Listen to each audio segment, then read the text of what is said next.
I'm gonna hit the recording. Are you ready? Let me know when you're ready, Kayla. Give me 1 second. Oh, so you know that.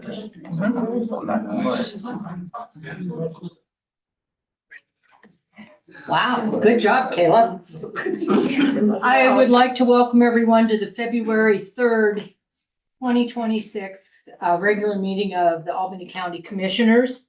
The first order of business is roll call and call to order. Commissioner Gozar, Here. Commissioner Hall, Here.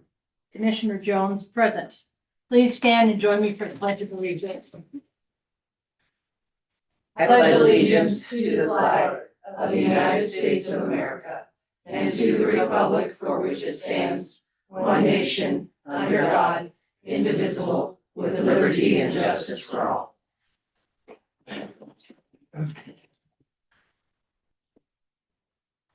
Item 3, we have a public hearing. Skate Laramie Zoning District Amendment Application ZDA-11-25. Would anyone like to make comment in the public hearing on the Skate Laramie Zoning District Amendment Application ZDA-11-25? Either in the room or online. Last time. Would anyone like to make comment on the public hearing for Skate Laramie Zoning District Amendment Application ZDA-11-25, either in the room or online? You have a motion to close. Madam Chair, I move that we close the public hearing for Skate Laramie zoning district amendment application ZDA-11-25. Second. All those in favor? Aye. Aye. Aye, motion carries.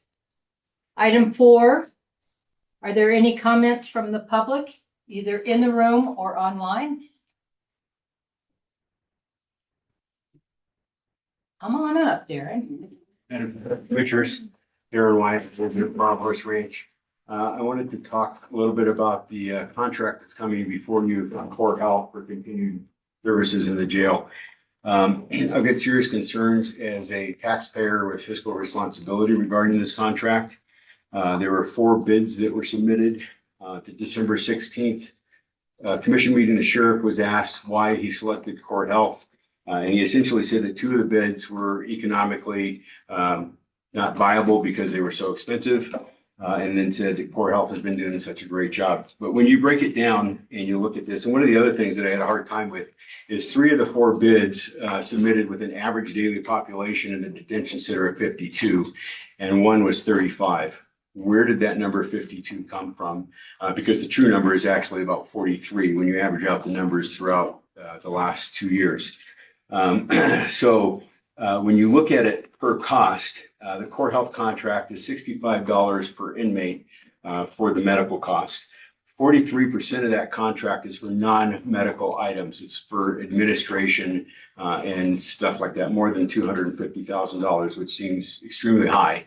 Additionally, when you look at the other contracts, they're actually cheaper. All of them are cheaper than the Core Health contract.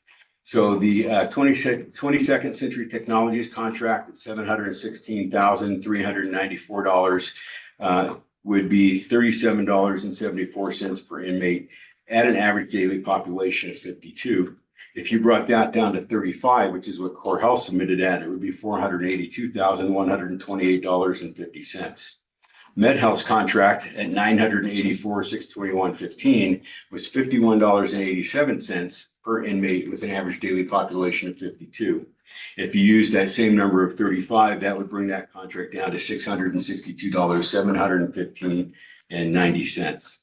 And then the final one, Advanced Correctional Healthcare, ACH, had 2 different options. One was at $658,243, or one was at $894,195, depending on the services.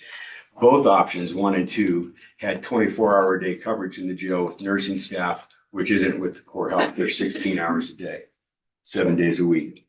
So with option 1, that would break down to $34.68 per inmate with an average daily population of 52, and $47.11 per inmate with an average daily population of 52. If you use that same number of 35, option one would be $434,350.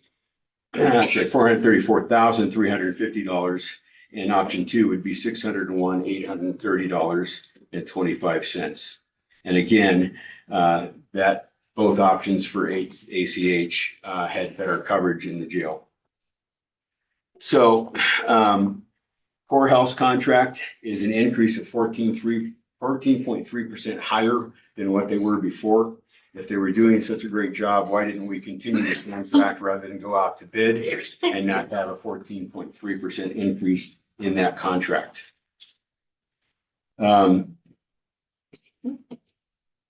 Again, I still don't understand why three of the bids came in with average daily population of 52 and one was at 35. But regardless, I think that we're spending money that we don't need to spend, especially with diminishing fiscal capabilities or resources here. If you look at the other counties surrounding us, Laramie County is paying $32 per day per inmate. So about half of what this contract is going to be. Do you know what the population is on that $32? Yeah, so they're at 265 as the contract with a max up to 350 with no change in the contract. Additionally, which wasn't told to the commission, is that one of the contracts actually it was based on a number.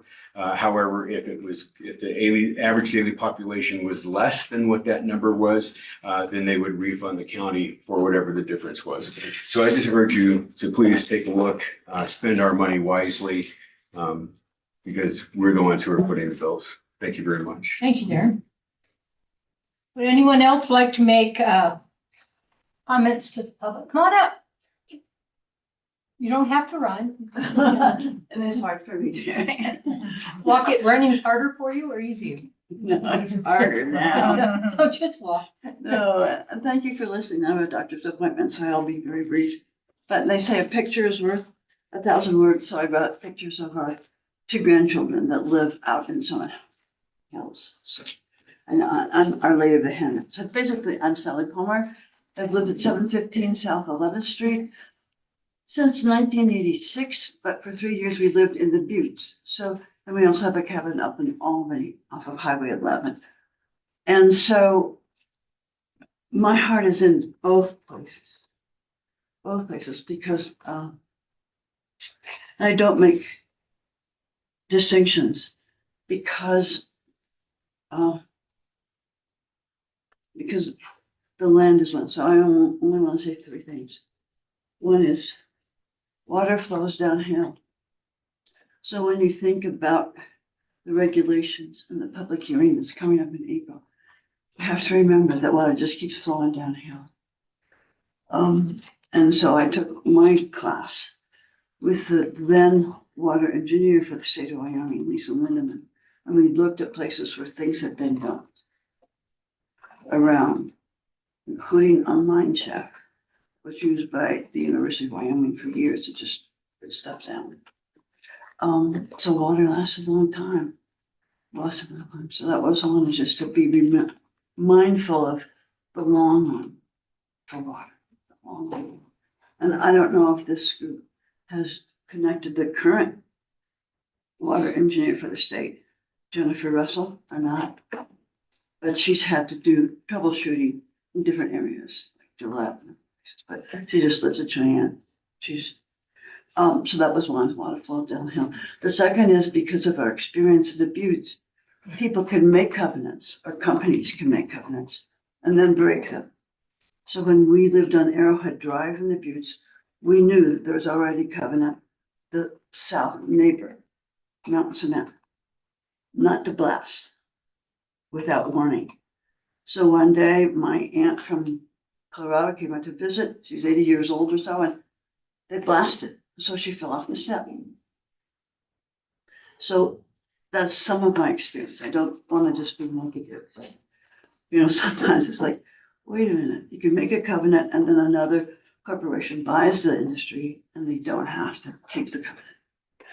The last thing I'd like to say, thanks to your kind attention, is that the leaky underground storage problem still exists. Go to Gassonet and hear the aerator that works full time. It has been for years, and you can call Tri-Hydro and find out, well, why is that still going on? It's because underground gas is still leaking underground years ago. Thank you. Thank you. Did I talk long enough? Fantastic. Thank you very Thank you, much. Jerry. Would you like me back? No, there for you. That's the next generation. They'll be coming to meetings. You have to learn more how to read them. No, yeah. Give them a year or two. Okay. Would anyone else like to make public comment this morning? Anyone online like to make public comment this morning? Hearing and seeing none, may I have a motion to close the public hearing? So moved. Second. All those in favor? Aye. Aye. Motion carries. Item 5, consideration of changes to the agenda. This is the agenda. Item 6, disclosures. Not for me, Madam Chair. Nor I. Nor I. Item 7, approval of the consent agenda. Madam Chair, I move that we approve the consent agenda as presented. Second. All those in favor? Aye. Aye. Aye. Motion carries. Item 8 of the regular agenda, discuss fiscal year 2024-2025 Albany County audit. Tracy, good morning. Good morning, Commissioners. I wish I was here with good news. As everybody is aware, we do have new accounting software. With some difficulties that we've all had, balancing or finding new things or finding the reports we need, we're behind on our county audit. The Department of Audit has made us non-compliant, and I wanted to make you guys aware. What that could mean is they could withhold our funding. We do have the ability to cash flow in the short term. So it's not like nobody's not going to get their paycheck, and nobody's not going to get paid. It's nothing detrimental like that. In the meantime, since we've received the letter, the auditors do have all the reports and they do have all the information and they're moving forward. One of the little stumbling blocks that we're having right now is also our legislative meetings are coming, and there's a number of important topics to our county. So our auditors have agreed to do our audit virtually. We'll have regular, status meetings with them and review things. On the good part of our audit, before we went live on our new software, the first 9 months are audited. It's just these final 3 months of when we went live April 1st. So April 1st through June 30th on our software. And it does just take them a little time because now they're remapping our financial reports, which look a lot different than our old ones. And going forward, we do also have a plan to prevent this from happening in the future.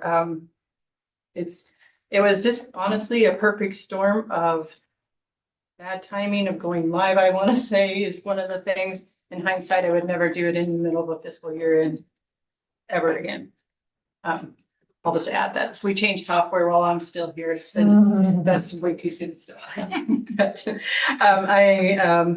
we do have a plan that we're going to all work together. We're going to have regular, at least initially quarterly meetings to check on each of us that are heavily affected, like the grants office, the clerk's office, my office, just to touch base on who needs help, where our shortfalls are and what we can do to improve. So we do have a plan to prevent this from ever happening again. I do want to point out, since I've been treasurer, this is the first time we've been late. So I'm trying to keep it a little light. But I do take the audit work very personally because it is a high chunk of my job of what I do. So, but I'm happy to answer any questions. Well, thank you for putting that forward because I know that's a hard thing to do. And thank you. It is. But it does need to be known so everybody is aware because, I mean, if the Department of Revenue is tasked with withholding our sales tax check, that's their job. They're just doing it. Thank you. Tracy, could you explain a little bit more to me with the new software? What's the major holdup? To be quite honest, Pete, there was initially very much difficulty balancing the cash. And what it turned out to be is, so each of our account numbers has a fund, a character code, the characteristics of like if it's public safety, balance sheet item, the character code would be, is it an asset? Is it investment? And so all those different numbers. There was one cash account that was not set up with a character code. So we've been using various reports to run by character code. Well, when that one code isn't there on the, and it happened to be on our general reserve cash account, there was $3 million that appeared to be missing, which, makes the treasurer, panic. But I have gone through all 5,000 accounts. All 5,000 are set up with character codes. All 5,000 are set up properly. I've also looked at pretty much every single transaction from April 1st to June 30th. So those are just that's one big challenge. I mean, I wouldn't have. That wasn't my first initial thought. My first initial thought is I'm not doing these reports correctly. And then the reports just don't look the same. And it's strange because you can go into one section of the software and you print an account trial balance and it looks one way. And then you go into the reporting module and print an account trial balance and it looks completely different. So then you're getting numbers that appear different, but they're the same, but it makes it really hard. And it's not as simplistic as our old software. The county staff has been doing double entry in some of this. Not on the Not on financial accounting side. On the payroll side, yes. Okay. Payroll, excuse me, the payroll side, because of the sensitivity of payroll and payroll records, yes, everything is being checked, double checked, probably even triple, quadruple. Kayla can attest to those changes more than I can because I don't deal directly with payroll. Yeah. So what does the software company have to say about this? They've extended their offer to help, but they don't really know our stuff. Tyler Technologies is a nationwide company that doesn't specialize in Albany County. They specialize in handing out software. So honestly, I feel like we should have caught this error, with especially with the character code, but it was a one-off. And I mean, when you import all your journal entries and you're checking the journal entries and the history and those all balance, it's, in my mind, it wasn't in the forefront to go check one character code or any character code at that point by any means. And the character code is essentially a description, a line item on the account. It's nothing to conceal anything. It's No, it's, for instance, I'll just use our general fund cash account the general fund is 1,000. Then it has another, I can't remember the exact name of those codes, but this one would be balance sheet. So 00, character code of 10, which means it's cash. And then the object code is 5 zeros and a 1, which makes it general fund cash. So it's a long string of numbers that mean things, but when one number of those is missing in the setup, then it takes some meaning away. So when we're looking at the reports that Sunny sends out, the numbers you're referring to are the ones that are on the very left. That's the fund. The very left is the fund. So The it'd be 4-digit. 1,000, 2013, 414116, and that's where you guys are having to collate and cross-reference everything. Yes. And that's what, okay. Yeah. Just so everything's clear, they do keep pretty good track of the money. We do.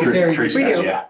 Yes. We do. And yeah, heart attack is a small, minor word that, I mean, at the beginning of this fiscal year, I did not have gray hair.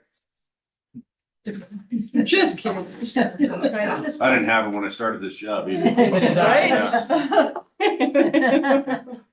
Just trying to, keep it a little lighter. Because I mean, I take this very seriously. It's not that I'm thinking this is, you know, oh, it's whatever. It is not whatever. This is my job. I take it very seriously. And we just have to wait for the Department of Audit to actually get to stuff or get ours completed before they'll issue the compliance. I do believe, once we get that audit submitted to them, they can do that the same day. Okay. We've seen a lot of those compliance things come up when at September 30th, well, October 5th is the date where they send out the notification, like our special districts. Yeah. Maybe weren't in compliance for turning in their F-32s. So I'm pretty sure they can do it the same day. Carver, Flork, and James, they've been really good to work with on this. They've been offering help as they can too, but they also have to remain independent because then they don't become they can't be our auditors any longer. So Tracy, just going forward, you feel fairly comfortable that everything's working out, and it's a transition between the old system and the new system is where there was a hiccup or two. I do. I'm not saying I'm an expert in the new software by any means yet, but I've learned a whole lot of things in the last few months that I know how to look for things. I know how to run the reports now. I know which reports make more sense to me, and maybe the old, you know, how the old system kind of presented it. I do feel we met as a team last week to kind of discuss some of these options going forward, and I feel like we got a good solid foundation going forward to prevent this from happening and working together and making sure, and, you know, grants are reconciled, payrolls reconciled, and those things. So we got a good group here. It's just, I think one of the additional things is we're small and taking on a big task of implementing new software in addition to all of our other daily functions. It was a little bit overwhelming. Yeah, but staff has done amazing. Nobody's been admitted to a loony bin yet. I'm kind of Just surprised. because there's not enough room in it. It's just- No. I kind of wondering, I mean, Jason left a homemade birdhouse in my office and it says cuckoo's nest on it, so I don't know what he's saying to me. But maybe he sees it, because my poor guy goes to clean my office and there's, you know, my desk is a mess. I haven't ever seen your desk be a mess. I mean, there's a lot going on, but it's not a mess. Thank you, Terry. I'll take that as a win. Busy. It was a compliment, Tracy. Thank you. No more questions for me. Thanks. If you find you have other questions, please reach out, because I just want to be transparent about this. Well, thank you very much, Tracy. We appreciate it. You're welcome. Thank you. Have a good day now. Thanks. Item 9, present for concurrence, City of Laramie, Wyoming Resolution 2026-02, resolution recommending that the Albany County Board of Commissioners update the city representatives appointed to the Albany County Transportation Authority. Good morning. Good morning, Commissioners. My name is Mary Bork. I actually work for the City of Laramie. I'm the project manager on the transportation project. And we're here to do a little bit of house cleaning. When Janine Jordan found out she was going to leave us for the city of Casper last fall, we took a look at the resolution to find somebody to replace her. We got to looking at the resolution from the county and noticed that we needed to find a replacement for her seat. And that we also noticed that the old resolution noted a former mayor 2 mayors ago on that. And we were also cleaning that up. And so we're just looking for your concurrence just to do this little bit of housekeeping. We're asking that the current city manager, Todd Fieser, be placed on that board in replacement of Janine Jordan, and that Melanie V. Hill will be the replacement for the former mayor. Melanie's seat, you'll see us again because that seat expires in June. She's just taking over that particular seat.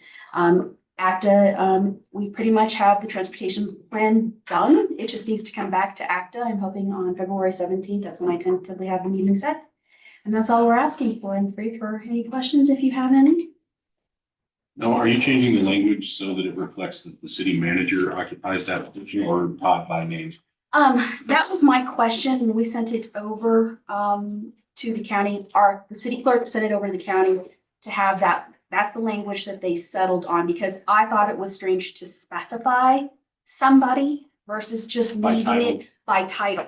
And that's what I noted when I saw the resolution. I didn't come into this project until after it had started. And I went back and saw that resolution and I said, this really needs to be changed. Did you want to have that happen for the next time we bring it through? I I don't, think the county resolution just says city Yeah. representative 1 and 2. To, So then the city, when they change representatives, they appoint their representative and then I they guess- send it over here and we just approve. that's fine. I So mean, if it ends up being the assistant city manager or Correct. something. Then it's up to the city to change to whoever they need it to be Okay. without us having to redo a resolution when people or position changes. exactly. And like I said, we have to come back in by June anyway. So if we want to make that change, we can. All right, any questions for me? Jennifer, this says interim city manager. Does that mean any difference to us since now? When it it's came not the through, interim? when this was coming through, he was wasn't. not fully in, Official. he was not official. No, it's okay, because it names him by name. Okay. Well, Madam Chair, I move that we concur with the city of Laramie, the Wyoming Resolution 2026-02, resolution recommending that the Albany County Board of Commissioners update the city representatives appointed to the Albany County Transportation Authority to reflect Melanie Behill and Todd Feaser as city manager. Second. All those in favor? Aye. Aye, motion carries. Thank you very much.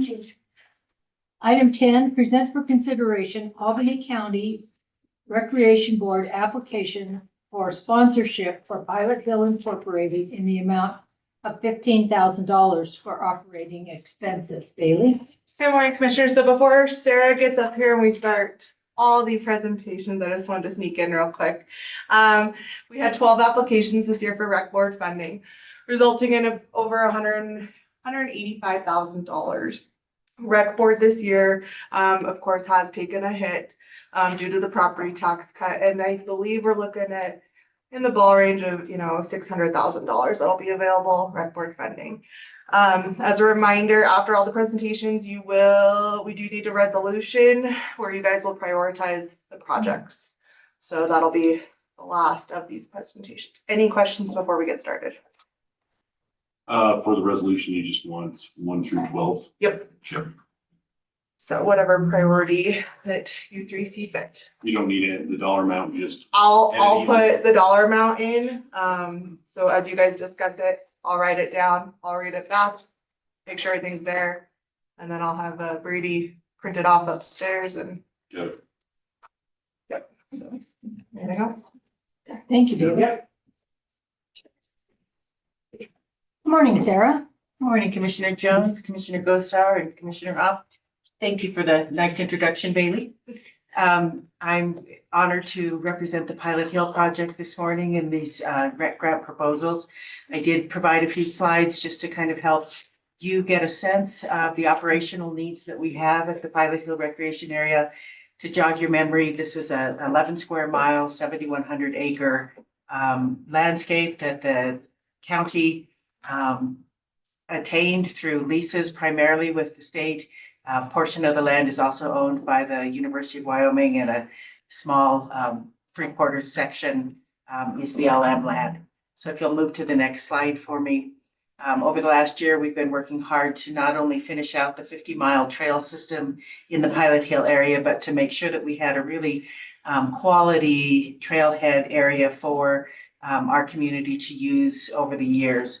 Last year, we had over 150,000 visits to Pilot Hill.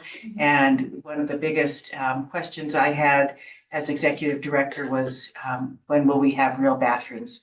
So we're excited to have that opportunity this year. The other thing that we're really looking forward to is having a permanent shelter that you can see in these photographs that will provide wind and sun protection for just everyday users, as well as our school groups and our event users at the property, without having to worry about temporary shade shelters blowing over like they tend to do. These pictures just kind of give you a perspective of that shelter. It does have a capacity of about 100 people in it, so that when the middle school hosts 500 kids at their annual meet on the property. There'll be plenty of room for their parents and families to join with them to celebrate with them. The parking lot will accommodate 50+ cars, including 3 ADA spots, as well as horse trailer parking and up to 8 school buses. So we really feel like the use of the facility will be enhanced by having this area available. If you go on to the next slide, again, just a picture of kind of the shelter from underneath. It has both solid and serrated style roofing so that you can choose where you'd like to sit. The bathrooms will be open year round. They're a vault style system, and we'll have a water fountain that is seasonal that includes a drinking water bottle filler. On to the next slide. Also, we are in the process of finishing up adding the user amenities. There's a bike area that includes a repair station. There's information kiosks that'll have maps, regulations, donor recognition, event postings, that type of thing. And then we also did put in a system for individuals that are using the area to make donations to Pilot Hill. We won't be charging fees, but we do hope that especially visitors from out of town, as well as our Laramie families that use it regularly, will contribute to the ongoing maintenance costs and management of the area. Moving on to the next slide. I did want to just kind of break out our operational costs, including some of the continued work that we're doing on the property. In the coming year, our budget is at about $816,000. Much of that, you can see 71% really is going into finishing out the trailhead construction, which will be done this spring with a grand opening, we hope in July. And then also some continued work that we're doing through a grant that was secured and is being managed by your grants office to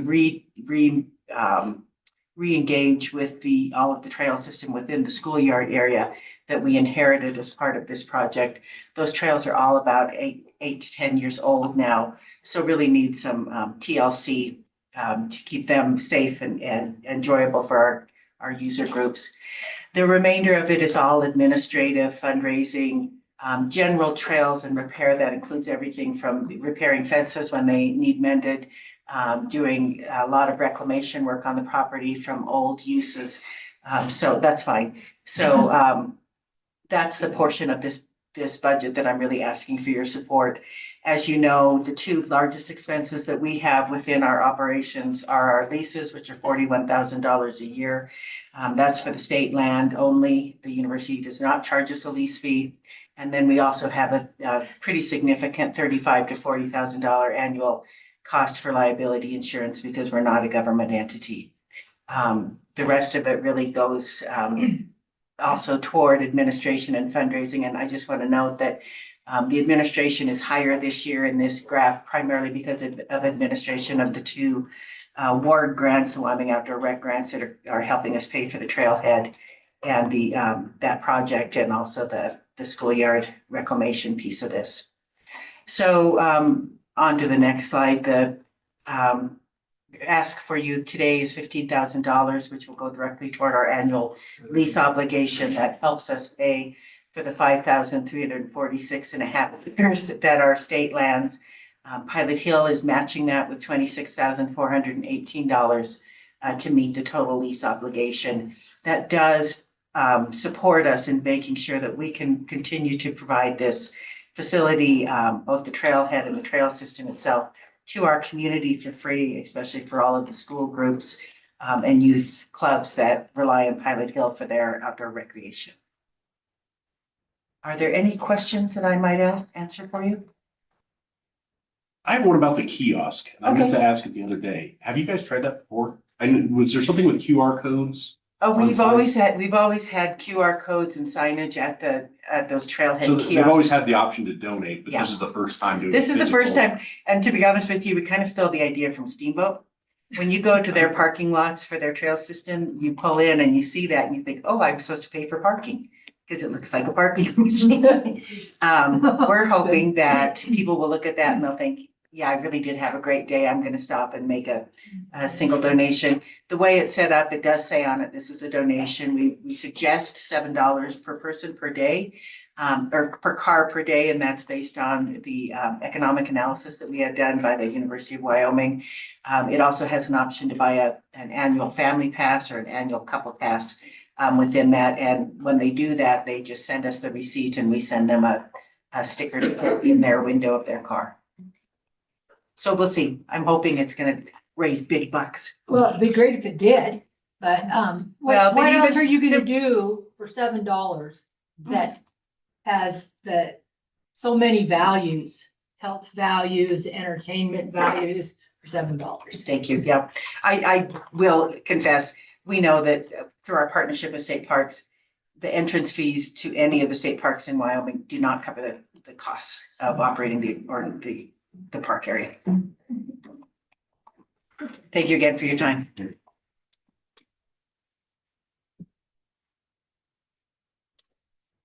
I think I'm next. Yeah, come on up, Kelly.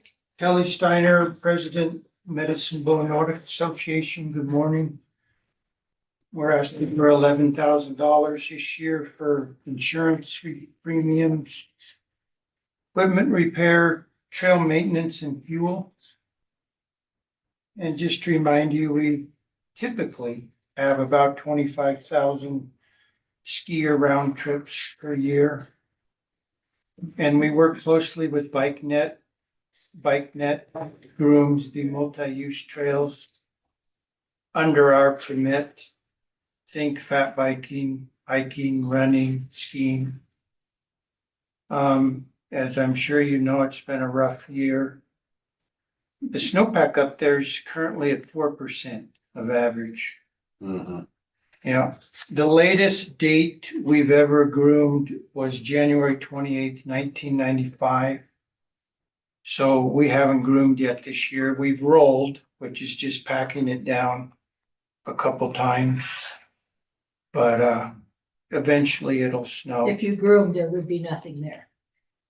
Yeah, it would just pull up rocks, really. It would be worse. Yeah. So the trails still get used, people still ski, trees still blow down. People still hike and bike and run and whatever, but anyway, this happens. Well, it's a well-used area. I mean, it's a wonderful, wonderful area. I couldn't agree more, which is why me and the board members volunteer our time. We're working on, with the Forest Service, another parking lot. Oh, yeah. Wouldn't that be nice and safer? An additional parking lot, not another one. So I'm positive on that. And besides the lack of snow, things are going great and we appreciate your support. Any questions? How many miles of trail are up there that you? 15 kilometers, which is around 9 miles. Not counting multi-use trails, but that's ski trails. And that's what you maintain then? Correct. Okay. And the BikeNet folks groom the mutt trails. That's all them, but it's under our permit with the Forest Service. Is the Loppet on schedule? The Loppet would be with the UW race, the Cowboy Chase, and yes, come on, Snow, we've had to cancel the kids ski, which is a shame. Yeah. Adult ski lessons, the Pole Mountain Shuffle. I really feel bad for the middle school and high school and college ski teams because they need to train and it's miserable trying to train on that stuff. I've been told that almost a third of the middle school students are in the ski program. Oh, that's fantastic. That always impresses me. They're up there skiing in the trees after school and that's good for them. So, Yeah. That's nice news to hear. yeah, I was impressed when I heard that. And kudos to the middle school coaches. Yeah. Thank you. Thank you, Appreciate Kelly. it.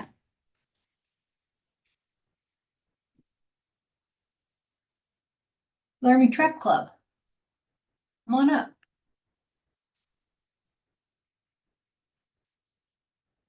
Thank you for having me. I'm Jesse Ballard. I am the secretary of the Laramie Trap Club. We are coming to you today to ask for $12,000 for financial assistance in purchasing clays for not this coming summer, but the summer of 2027's trap season. The $12,000 is about half the cost of our annual clay purchases that we do. The club is open from May until August. During that time, we serve about 300 local area trap shooters. And then every 2 years, we host what's called the Wyoming State Trap Shoot. And at that point in time, we have upwards of 300 trap shooters from all around the country come to us for a 4-day event, bringing in their families and various into the Laramie community. So, How many youth are involved in this? the 4-H group comes out and uses it twice a week. So I would say there's about 30 youth that use it on a regular basis during the summer. We also employ a number of trap kids, and that's one of our larger expenses is the payroll expenses of trap kids. It comes out to about $19,000 a summer for us to employ the kids anywhere from the ages of 15 up through 20 years old is what makes up most of our trap kids. For the people that don't know, would you tell what trap kids do? Yes, a trap kid, there's two main functions that a trap kid does. One is they sit on the scoring stand and score for the individual shooters. The second is if they're over 18 years old, they actually go down into the trap house and load the clays into the pat traps as the session is going. There's a lot of learning that goes on in this activity too. Yes, yes. And by supplementing the cost of the clays, does that offset or bring the cost down for local folks to be able to shoot? Yes, yes, that does. That's one of the main reasons we ask for it is the main goal for that is to keep our costs down. And we try and stay lower than our peers in the general area. Right now, our current costs, $7 for a member, $9 for a non-member. So we allow anybody in the community or the public to shoot for trap and skeet. And then for 5 stand, it's a little bit more expensive at $8 for a member and $10 for a non-member. So $9 on a box of shells and you're good to go. Yep, exactly. And I will tell you, that is far less than when I was in college at Casper and what it cost to shoot at their trap club then, which was over 50 years ago. Yes, and one thing that we do is since we host the state shoot, that's kind of one of our ways of making a profit. Our annual costs are probably over what we bring in on a regular year, but because we host the state shoot, that brings in enough money for us to basically break even on everything. And our board is entirely volunteer. We do not receive any payments for the activities that we do. And you guys have funded us 2 years previous. We greatly appreciate that support in the past. Thank you. Jesse, do you have to pick up the spec plays? I've not ever shot trap. All of our clays are biodegradable. So after about a year, they basically disintegrate out there. What we do have to pick up is all of the shell casings. And after anybody shoots, that's one of the things that the trap kids do is they'll go around and pick up all of those shell casings. Thank you. Trap kids are important, Yes. very important. I have no more questions. All right. Thank you. Thank you very much. Appreciate your time. Item 13, present for consideration rec board application for sponsorship for the Laramie Rifle Range. Good morning, Tom. Good morning, Commissioners, and I want to thank you for all your support in the past. This year, we're starting to do a 2 or 3 year project to improve the canyon range. To give you an idea of how busy it's gotten, I brought a picture.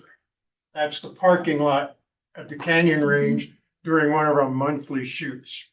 During the regional shoot we contracted with Fire District 3 and they had, because it was pretty dry. We gave them a donation and they parked a fire truck out there and the parking went all the way up the hill. We had about another 50 cars on top of the hill. What we're trying to do there is a combination of things.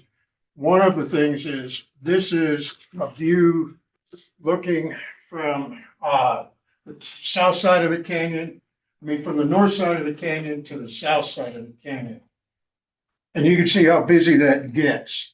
In order to get to this shooting position here, you've got to go down in this canyon, back up the other side, and to get to here, you have to go up a zigzag trail. Both these trails are in really poor condition. If you want to, you can pass those around. This is a picture we took a couple of days ago.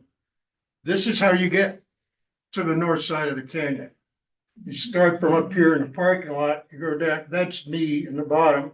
This guy's over 6 feet tall. And you have to go down here, go back up the other side. And when people are carrying firearms, scopes, equipment, binoculars and stuff, it gets to be real Slippery dangerous. slide. So what we want to do is well, this is another one. This shows you, gives you an idea how crowded the 600-yard berm gets. And there's no room really safely to walk behind these people. So one of the things we want to do is we want to get a couple of culverts, put them in that canyon, fill it up. We're going to take this hill on this side, move it down into that canyon, cover some culverts up so you can walk across that without having to go down 20 feet and then back up again. We want to extend the berm backwards so that there's enough room to pass behind people who are shooting.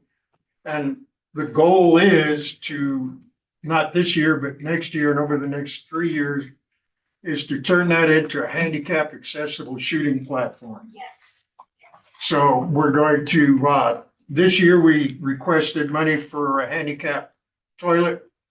And we're gonna put that out there and replace the porta-john we have now. We've got another place to put that one. And we want to build up the dirt so that we can, in the future, put a handicap ramp, which will probably have to be a zigzag handicap ramp. We're gonna get an excavator in and fix the trail on the north side and the south side so that people are not walking on loose gravel carrying guns. We find that to not be a very good idea, and also to accommodate it. We have had a record year. We're 1,022 paid members. We have had over, since we can now track it, over 10,000 vehicle entries to the rifle range last year. And we really need to, our operating expenses have increased. Our insurance has gone up. We're over 10,000 a year just on insurance. And we're looking at a lot of expense to do this. So it runs us about 60 to 70,000 a year to run that place. So we have all sorts of money put away. We're trying to put away to eventually build an indoor shooting range up there. We've gotten real Up in the busy. canyon, Tom? No, we're gonna put the indoor down by where the flagpole is, Oh, probably. okay, okay. We are using those facilities being used by, since they closed or they have restricted rifle use on the state police range. We have Laramie PD, University of Wyoming PD, and Game and Fish all use the range now for qualifications. The sheriff has it, but he's always welcome to come. And do some of their training is sheriff's people have been on the SRT and they've been out there training. So we're getting about, so far it looks like we're going to be doing 15, maybe as many as 20 days a year for police training. UWROTC uses the range. We had hosted last year, we hosted the high school rodeo that was held on the fairgrounds. Their shooting competition was out at the range and the kids had a blast. It was a great time. They all swore they'll be back this year. So we also open range free of charge to Boy Scouts. And we are now starting a women's shooting program run by women. So we're going to get even busier this year. So I want to thank you for your support. And here you can pass those around. I was gonna say, those aren't the ones that are actually in your. No, the ones in the, no, those look so terrible. you can't see anything on them. I figured I'd bring some good Well, ones. these are- Yeah. Yeah, they're much better and they're. I think that all the shooting sports are gaining again in popularity. And I think it's so important for youth to have a place to shoot. Not so many people up in 9th Street Canyon, Rogers Canyon up in that mess. Well, Out on state property, I think this, that doesn't eliminate it. But when people have a nice place to shoot, and compared to the old rifle range that we used to have in Laramie, when I was growing up, which is across the road from the dump, that was exceedingly dangerous. It's amazing that many people were killed out there. And I can attest that they are, at our rifle range now, there are rules so that everyone stays safe. that's where we work at. Okay. We do, we'll be offering in March a range safety officer program. And, range pays for that. And our student members are over 300 right now for students. Do you mind if I ask what your membership range rates are? Okay, student members are $50 a year, individuals are 90, and a family's 120. If students come in with, they're not necessarily family members, but they're under 16, they shoot for free. There's no guest fee charged. The archery club also uses the range on Tuesday nights, the archery range.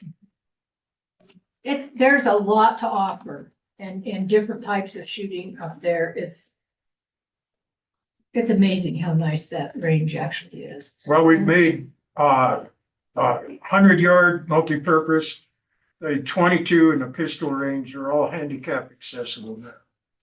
And we want to do that in the canyon too. Well, I can't remember what the little range is that, it's kind of up in the range, up by the canyon. It's not in the canyon. It kind of goes off. Oh, up next to the shotgun range, we have another whole walking course. It's Right. about 3/4 of a mile long.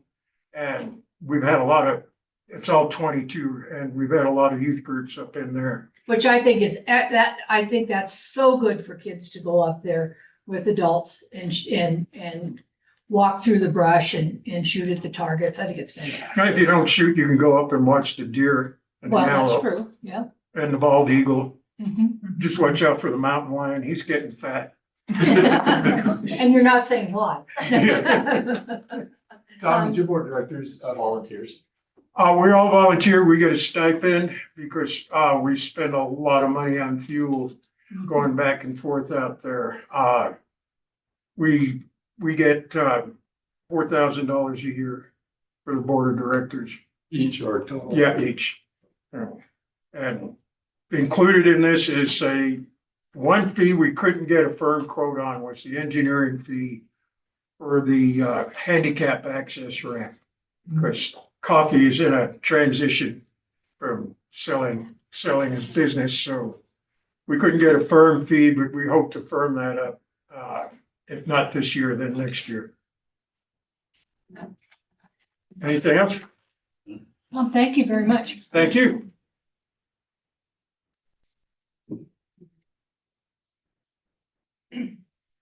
Item 14, present for consideration Albany County Rec Board application for sponsorship for the Albany County Fairgrounds. Taylor, Yes. Good morning. Good morning, Commissioners. So this rec board application for this year is comprised of two separate pieces.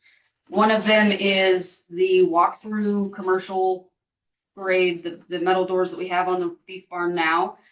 They are rusting and we could potentially see issues with them operationally. They're about 20 years old now, 25 years.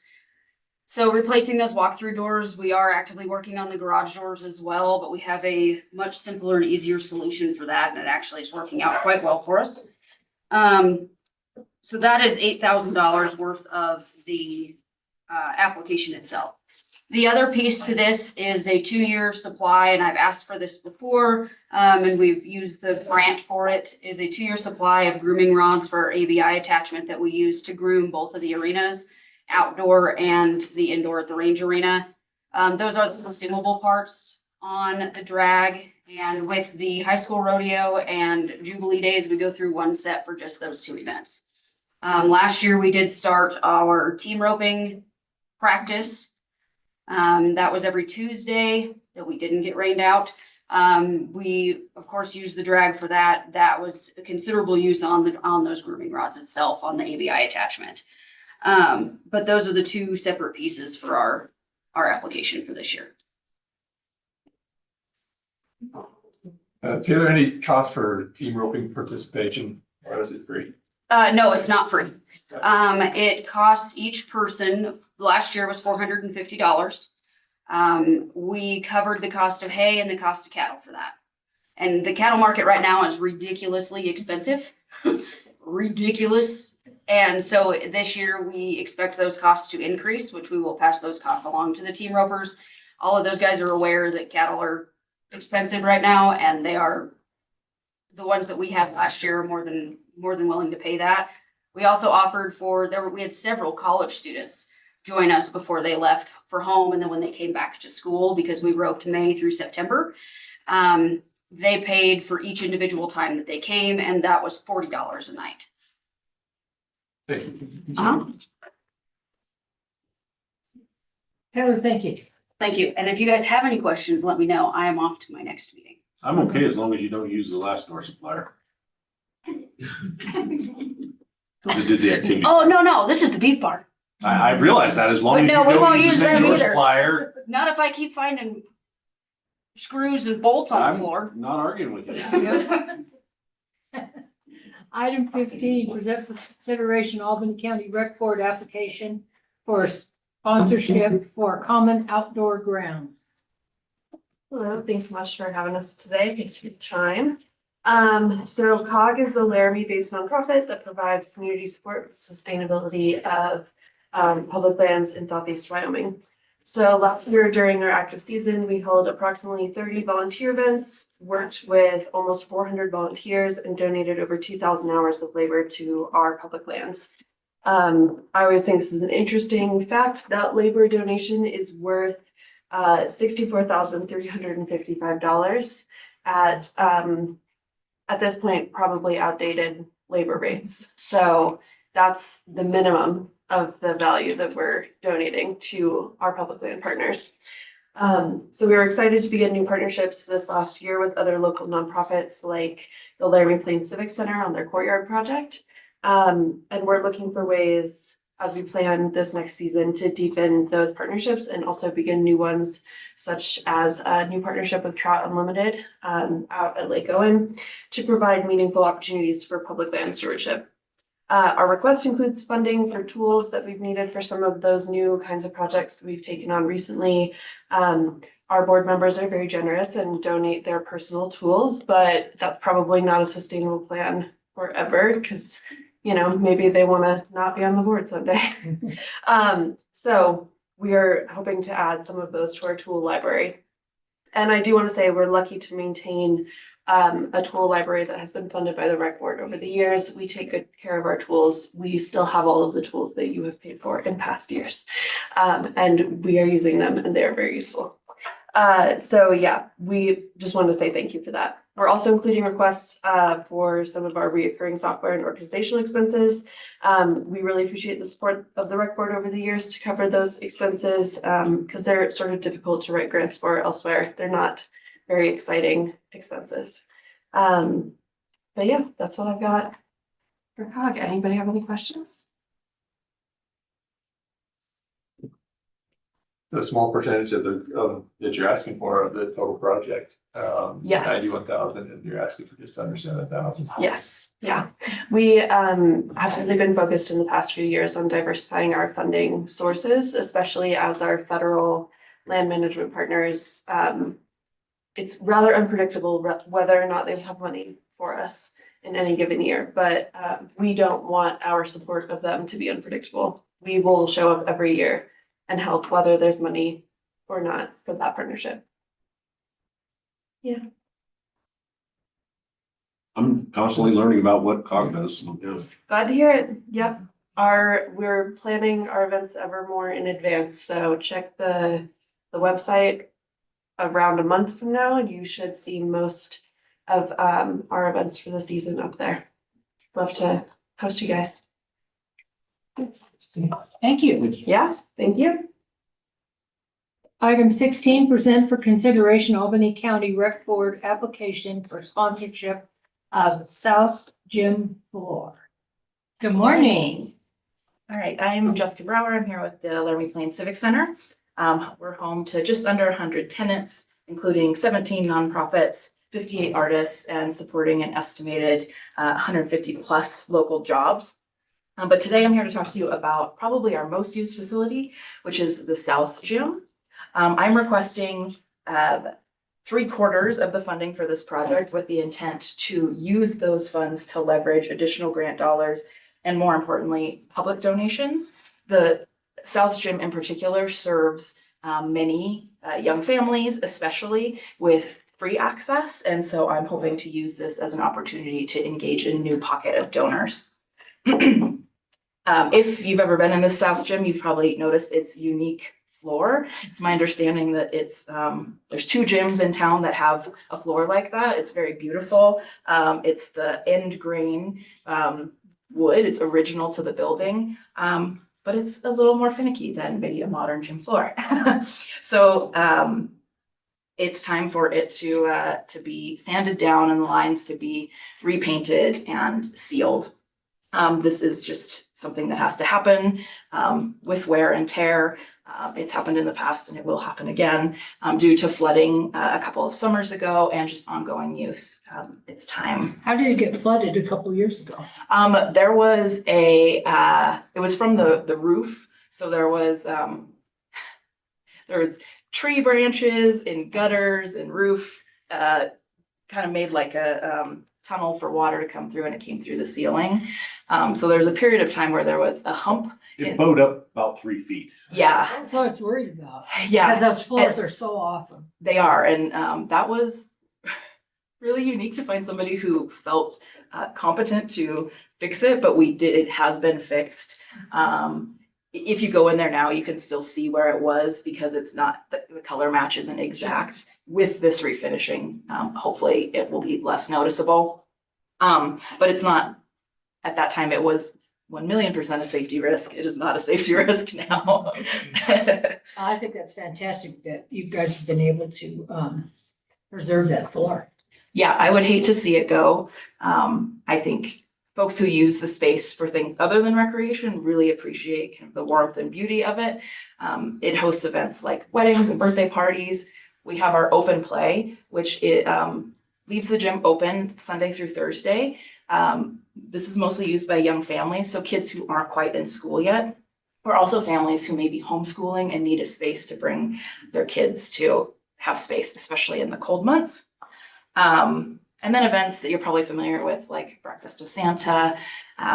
Just last week, it hosted a big Christian winter camp. It had about 400 high school students from across the region, which is always a very intense week. Yeah, so the space serves thousands of individuals locally and visitors. I would suspect that the gym is used 5 days out of the week, every week of the year. And if you do charge for the use of that, don't you? So for when it's rented out, that is charged for. Our open gym time is free. Just cement? So I'm really not the expert here, but there's cement. Well, actually, I think it's dirt. And then there's like a foam, some kind of foam, and that's what, okay, there's foam and then there's like plywood. Oh, and then there's the ends. So when it flooded, that plywood is what bowed up and pushed it and kind of pushed all those little pieces up, which are attached together with kind of a wire that runs through it. That'd be cool. Did they take pictures? Did you guys? Yeah, take pictures? we have photos. Yeah. And our team really paid attention in case that this ever happens again, that we can maybe handle it ourselves. Yeah, that's cool. Never a dull moment in that building. All right, thank you so much. Thank you. Item 17, present for consideration Albany County Rec Board application for sponsorship of the Albany County Public Library in the amount of $23,270. Good morning. Good morning. Good morning, commissioners. Yeah, so our request this year is to help update our computer carols that we have in the building. It will actually be 12 carols, 14 carols altogether, 12 for the Laramie branch and 2 for the Centennial branch. Rock River has already been taken care of through other grants. For that, our current carols are pretty aged, and they were intended to be study carols. They were built when computers were not a thing. And so they don't really fit a modern computer. We've done a lot of modifications to make them work, but we would like to update them so they are better fit and more comfortable and actually give people space to work, as well as be on the computer. This is the final step in about a year-long project we've been doing to improve sort of the comfort and ease of using our computers. So last year, we had we've used funding through the Intertie Community Grant, as well as 1% funding through the county, to both buy new computers and a new computer print management system. And we are, instead of buying new chairs, we're actually just in the process of reupholstering the current chairs that we have. The bones are good. They just need new padding and better fabric. Actual vinyl is better than fabric in a public library. Easier to clean. So we're doing that upgrade, but that was a great way to maximize that. A lot cheaper to do that and make good life out of those. So upgrading these carols would just be the final piece of that. We'll also be looking for something that's more flexible space-wise, in terms of what we have. In terms of looking for longevity of that space, we're trying to continue as we get new furniture and new things to really think about furniture that can work in multiple places, that's easy to move around and rearrange, because that's really what is going to give that space longevity now. So for shelving and things, that's meant putting things on carols, on casters. Computer carols on casters are not a great idea, but a smaller piece of furniture that we can move around and arrange is. So we're looking at that. Our public computers get about 50 uses every day that we're open on average, and that kind of that's everybody from kids to adults. Happy to answer questions. So this is for computers that are already purchased? Yeah. We have them and they're installed. There's a shelf that sits there. So you'll see we have larger monitors, which are especially our older users or users that need things but really appreciate. But monitor and then keyboard, and then there's no extra room. So we're just looking for a little wider space so people have space next to them and a little deeper space. But yeah, the computers are purchased and installed. The computer and print management system is all up and working. So all of that is going. Are these all the same size carols, or are there smaller ones for kids or teens or? Yeah, we'll do all the same size. We have, and this could always change.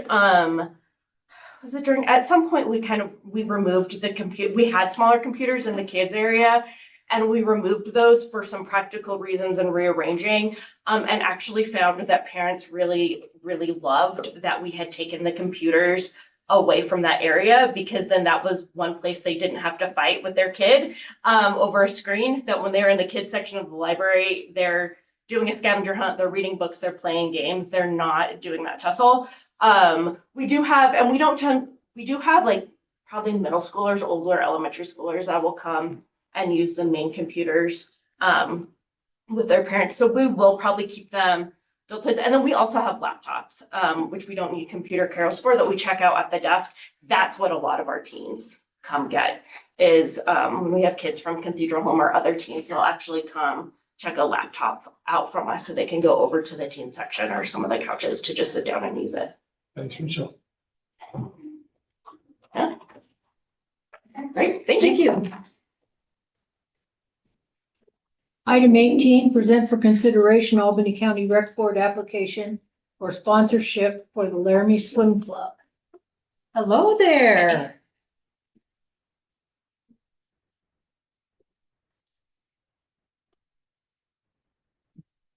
Good morning, Chair and Commissioners. I'm Addison Pennebury, an athlete rep on the board of the Laramie Swim Club.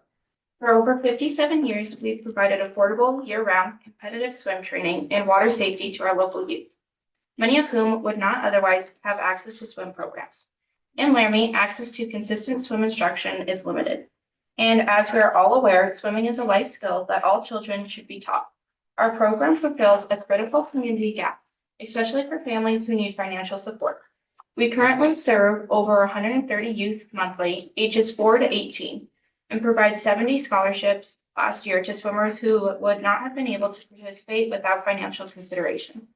Our program starts with Swim America certified swim lessons, where swimmers learn water safety, proper technique, and confidence.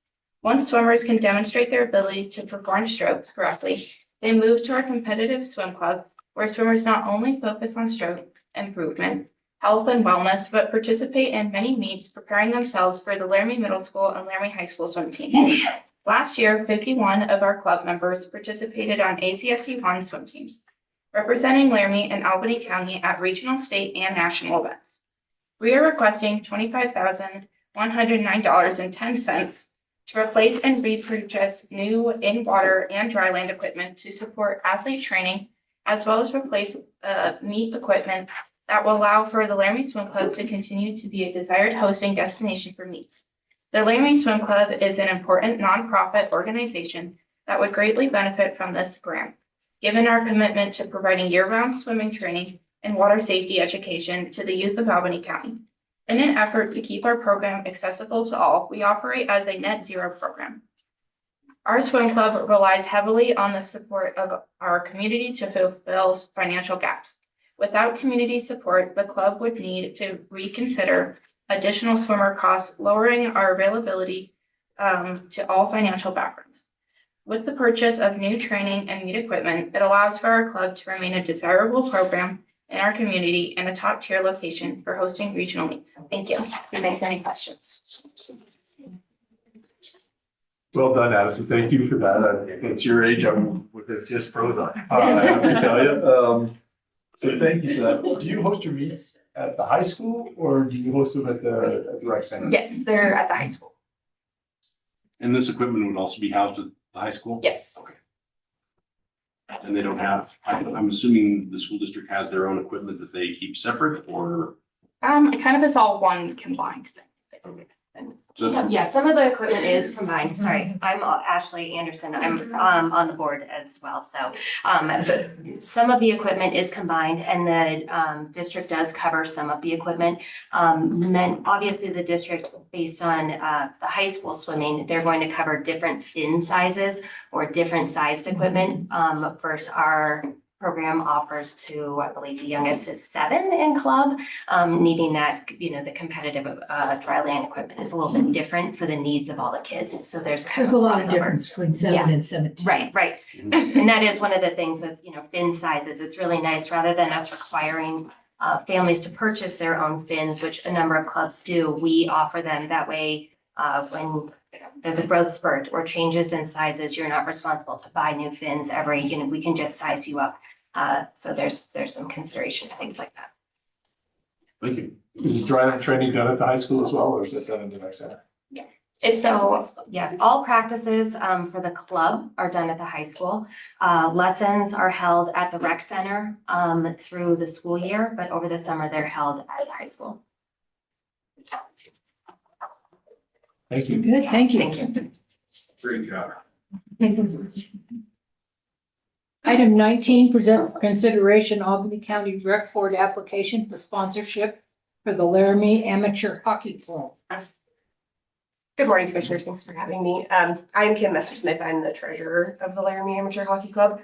Our request to you today is for $10,500, which is largely would go towards recruiting activities.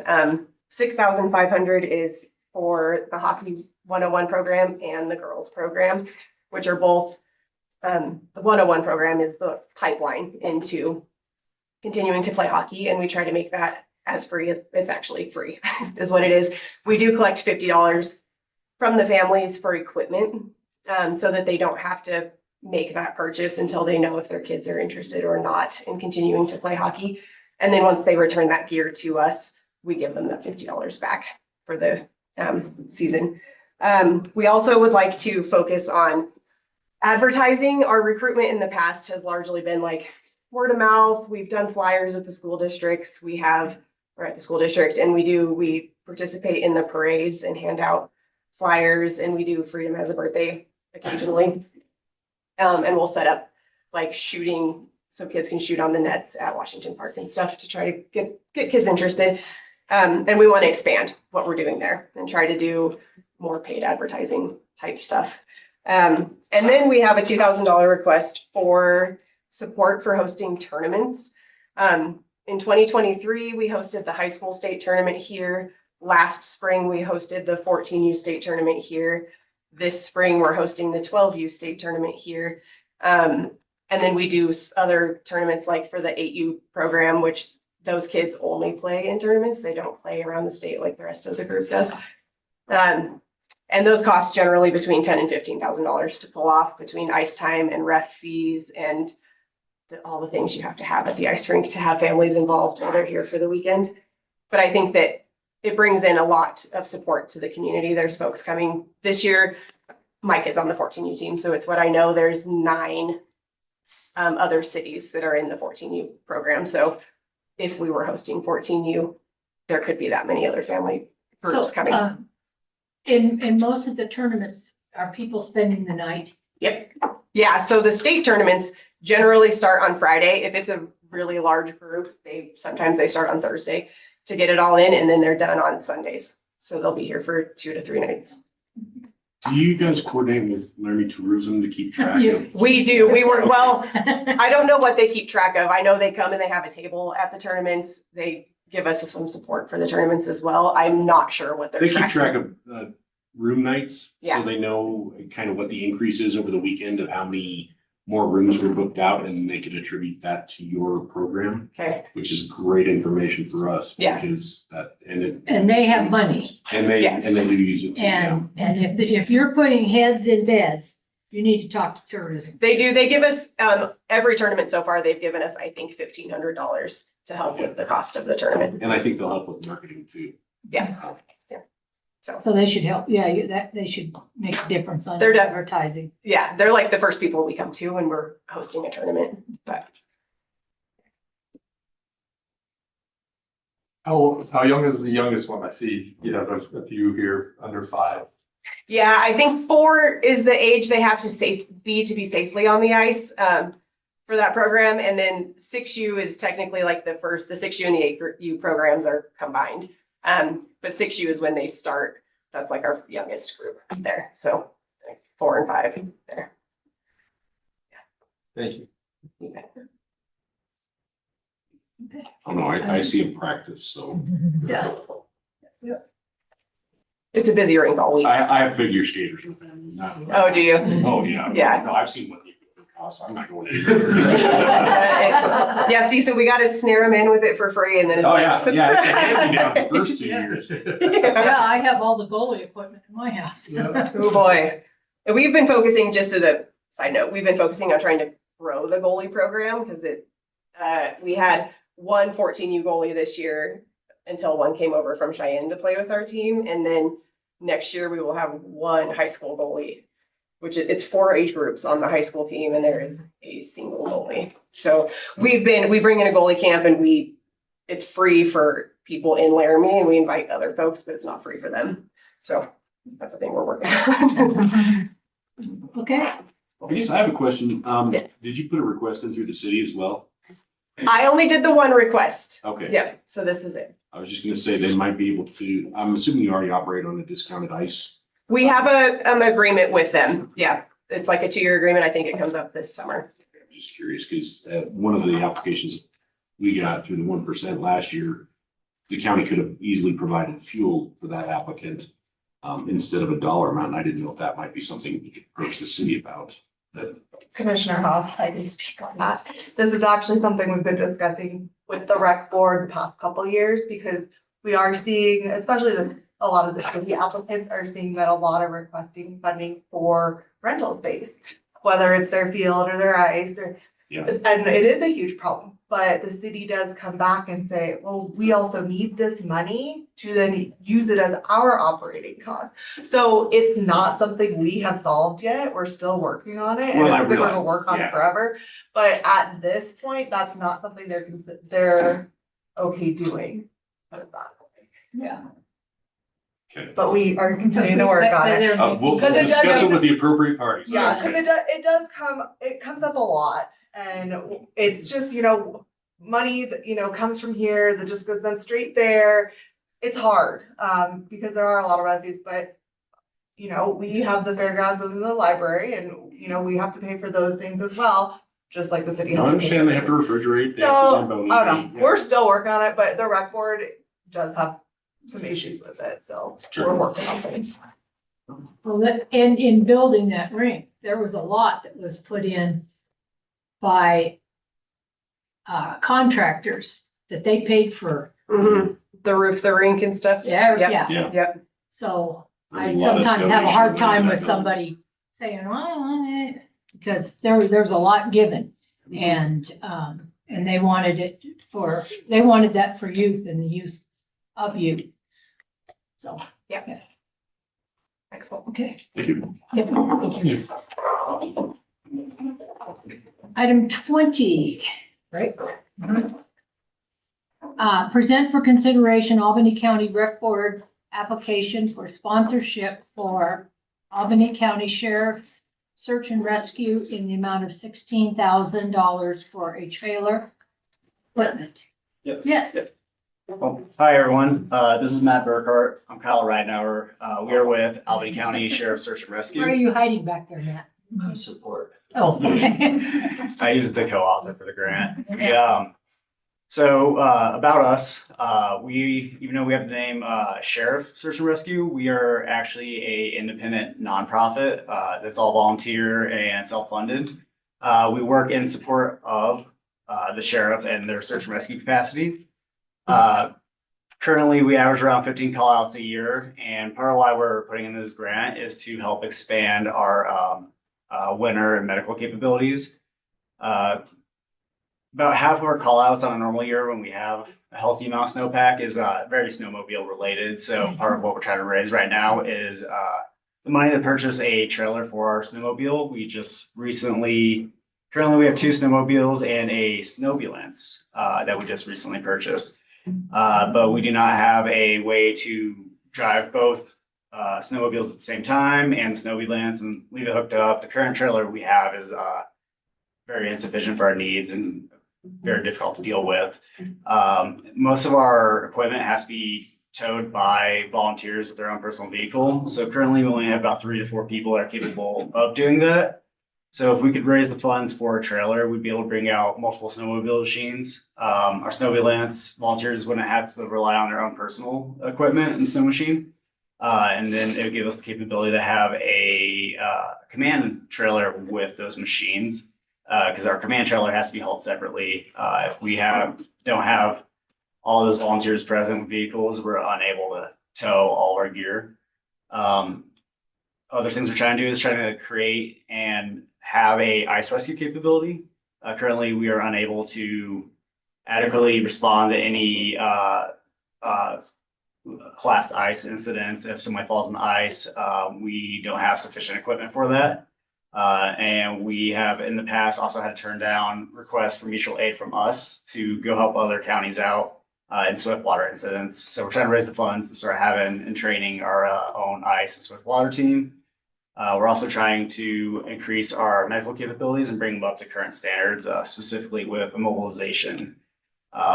Right now, we don't have sufficient ability to immobilize a complex break. If somebody's got more than a simple fracture, we don't have equipment that meets current protocols that are recommended throughout Mountain Rescue Association, Wilderness Medical Association, and most EMS.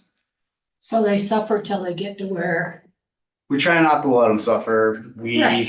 I mean, we don't want anybody to suffer, but We have the ability to do better if we can get this medical equipment, increase patient comfort, patient care, treat complex injuries, treat multiple patients at the same time.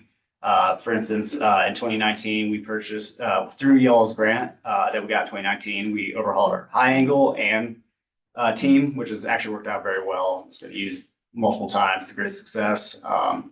Thanks to y'all. But we also purchased a litter.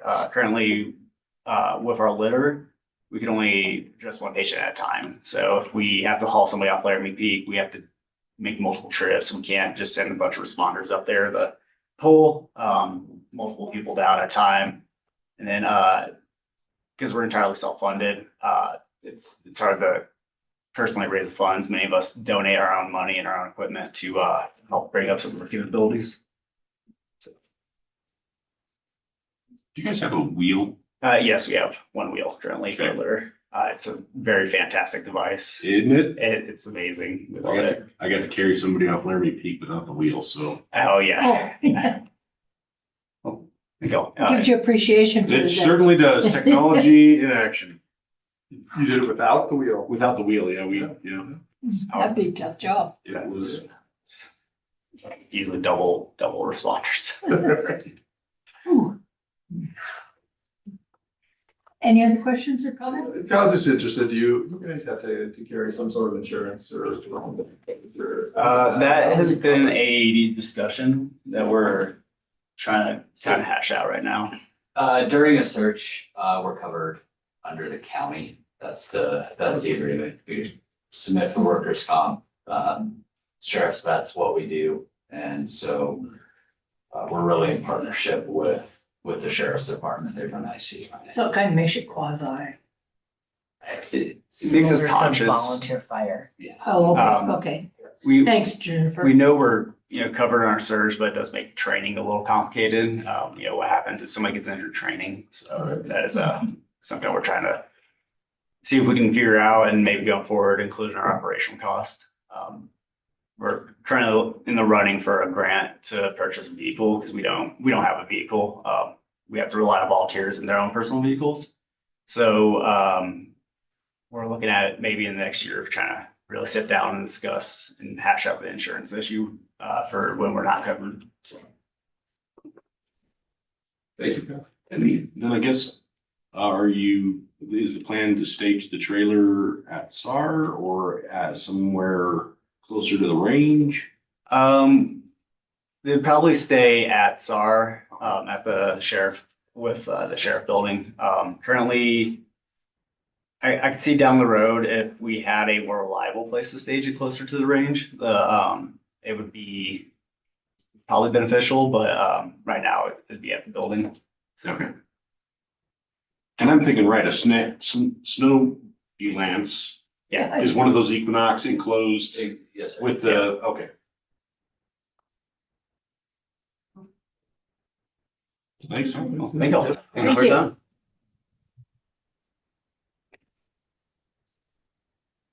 Item 21, present for consideration Albany County Rec Board application for sponsorship for Laramie Bike Net. Yes, hello. May Hello, I hello. share my screen with you as well? Yes, of course you may. Thank you. I'm joining virtually, and it's a pleasure to represent Laramie Bike Net. My name is Richard Verco, and can you see the YO Trail Ferries logo there? Okay, great. Yeah, and so on behalf of BikeNet and specifically our new sub-organization, the Wyoming Trail Ferries, I just wanted to request your support for sponsorship. A quick little background of who we are. We've been in existence formally for 2 years now, and we are an organized volunteer-based, community-based trail crew, specifically performing maintenance and improvements to existing trails here in southeastern Wyoming, specifically Albany County.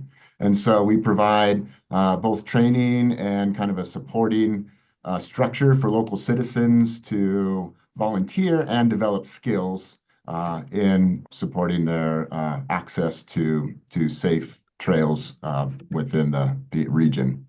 And we also provide the service of sort of being the hands and eyes for the community in just kind of identifying and providing timely support for local land managers to maintain safe and sustainable trail throughout.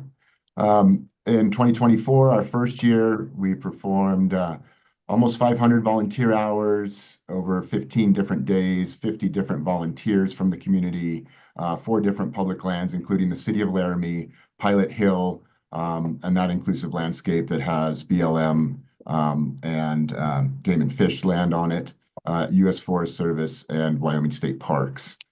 And provided the new Northridge Trail, soft surface trail, up on the north end of Laramie, as well as some connector trails, for example, between Pilot Hill and the Forest Service, and a few other things. We also provided winter grooming as Kelly with the Medicine Bow Nordic Association. We collaborate with them to provide that grooming. This last year, we have expanded now to 800 hours we just completed in 2025. Over 200 volunteers now, and approximately $25,000 worth of maintenance and improvement to trail systems within the county. That includes City of Laramie, Pilot Hill, estimated about 8,500, and the Happy Jack area, 16,000.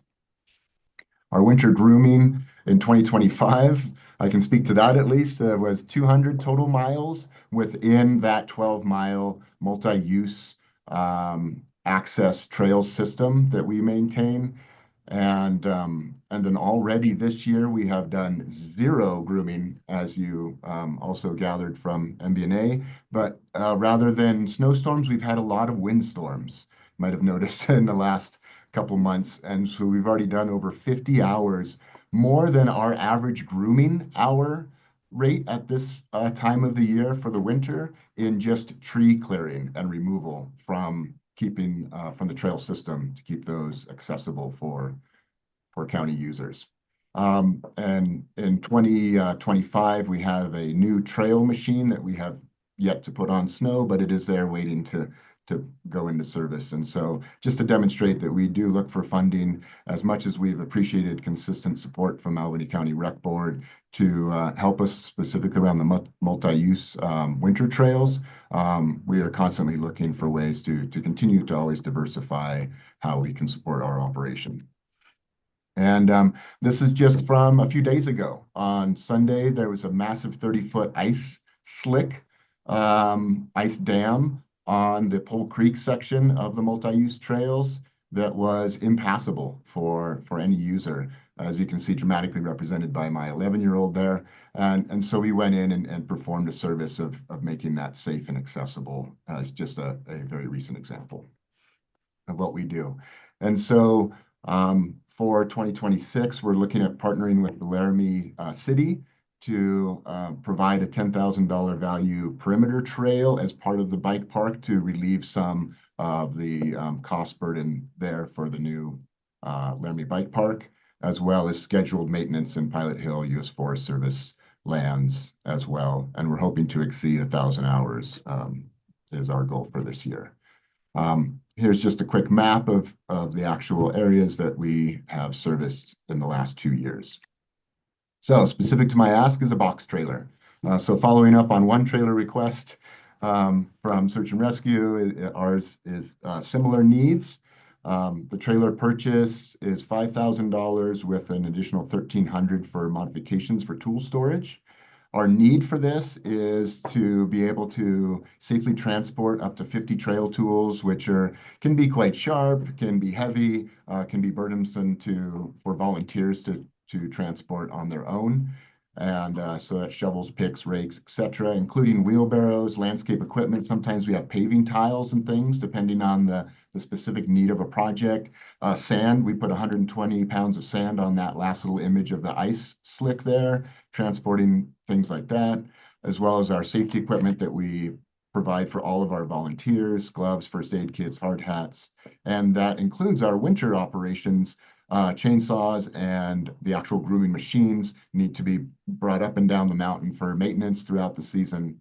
And the additional need in addition to transport, is a safe, secure, and accessible storage location for us, which would be in this trailer. And we do have a site from a community sponsor to be able to park this on their facilities, and so that it has a location in town where it will be kept safe.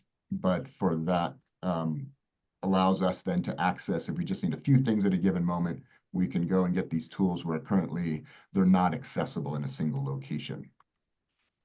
And so for the budget, we are requesting from ACRB amount of $5,000, and Laramie Bike Net is matching with $1,300 to help fulfill this. And with that, I'm welcome any questions. So are you using on the inside of the trailer to set up your storage? Are you using the pre-made like rails and things that go in there that are adjustable and you can, you know what I'm talking about? Yes, I do. Exactly that. Those, so that is in part what we'll be doing. So a lot of that cost is these prefabricated rail systems and strapping systems. And then there will be an additional sort of customization in order to specifically secure chainsaws and other types of, a bit more awkward equipment that doesn't fit within just the standard prefabricated. Those systems are fantastic and they really seem like it. Keep the equipment safe, keep people safe when they're in there, and they're very good. So thank you. Yeah, and really help and obviously maintain it organized that way with that system is what they allow us to do too, so that it can be our storage unit as well as our transportation unit. Right.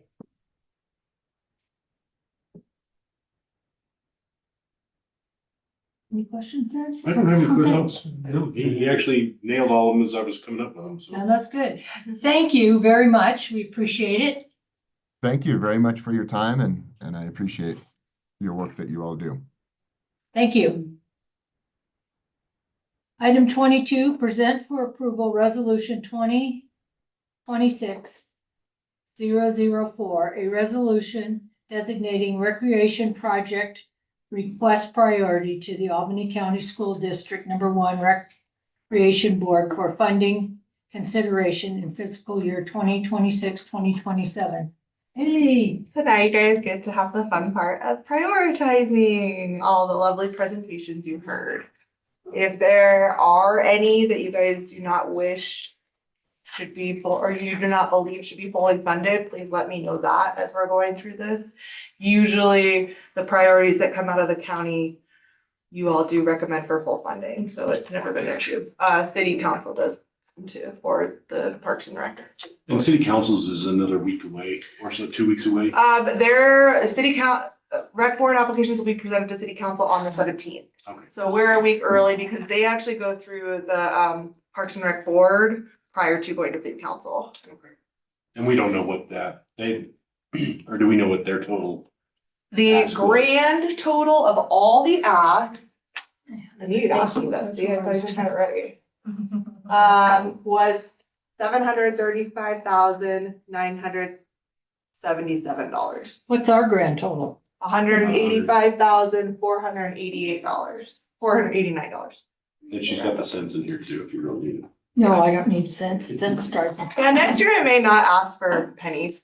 I don't know. Right. They kind of Round to the nearest dollar. Yeah, I mean, all the federal grants go to the nearest dollar. Hey, well, we tried something new this year. I mean, we tried the new applications this year. I believe they went pretty well. We were having a little issues getting Tristan Green access to the Google Drive to be able to pull the applications, but we were able to work through that. But I think it's gone very well, actually. So, one step at a time. So maybe next year I'll cut out the cents. So with that, let me know how you guys would like to prioritize these.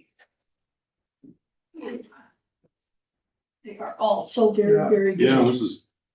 The rec board has the final say anyway. They do, yes. So it's not on you. Yeah. Yeah, rec board, so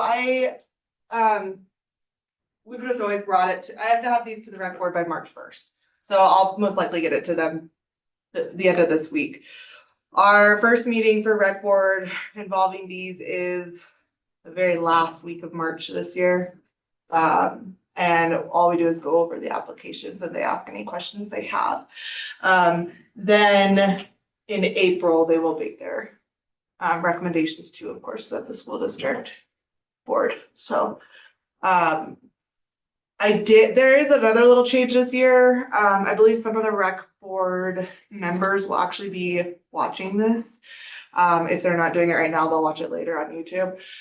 One of the struggles I have had in managing these funds is there's that disconnect. You guys get to hear all the presentations, they don't. So there is a huge disconnect there. So we're gonna kind of change that up. So, and we'll see how this all goes. Well, I think it's optimistic that the county applicants aren't even a third of the 600,000 that they may or may not be playing with. So. Yeah, there's another MOU in place that takes a good chunk of that. But we're working through some things. I brought my concerns to you earlier this year. We're still working through all these, but we had to, of course, get the applications out this year and we're still working on some. Did this process go smoother using the Google? I think it definitely did. Any bad recommend? Yeah, you liked it? Okay. But for me, one of the bigger struggles was when I did the PDF, people weren't answering all the questions. They were not answering them the way I was hoping they would answer them. This was kind of a more, I feel like, streamlined version of how, and you'll be answering them, I'm assuming, for 1% later on, so you can tell me then too. But I feel like it did go smoother. Again, you know, technology, there's always a few hiccups, and getting Michael Borg and Tristan Green access to our drive is just a little difficult, but it's nothing that we haven't been able to fix also. I've got a priority list. I don't know how you guys this will be the second go round, and by all means. So shoot, go ahead, Yeah. start. Well, I started with search and rescue. MBNA. Oh, that's, okay, yeah. Pilot Hill. Common Outdoor Ground. The Civic Center. Bike Net. The Swim Club. You gotta go slower. Oh, okay. I'm sorry, what was before swim club? Bike Net. Thank you.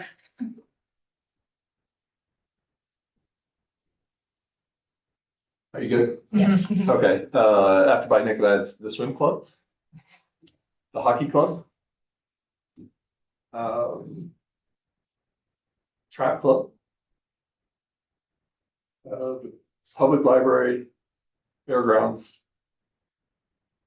And the rifle range. So where did you have the Civic Center? I had that. Fifth. Yeah. Okay. That's just really important to maintain the buildings. You bet. Yep.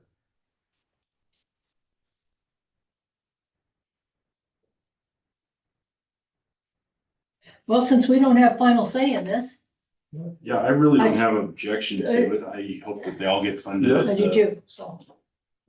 All right, so I'm gonna repeat it back just to make sure. Okay. 1, search and rescue. 2, Medicine Bow Nordic. 3, Pilot Hill. 4, Common Outdoor Ground. 5, Civic Center. 6, Bike Net. 7, Swim Club. 8, Hockey Club. 9, Trap Club. 10, Library. 11, Fairgrounds, and 12, Rifle Range.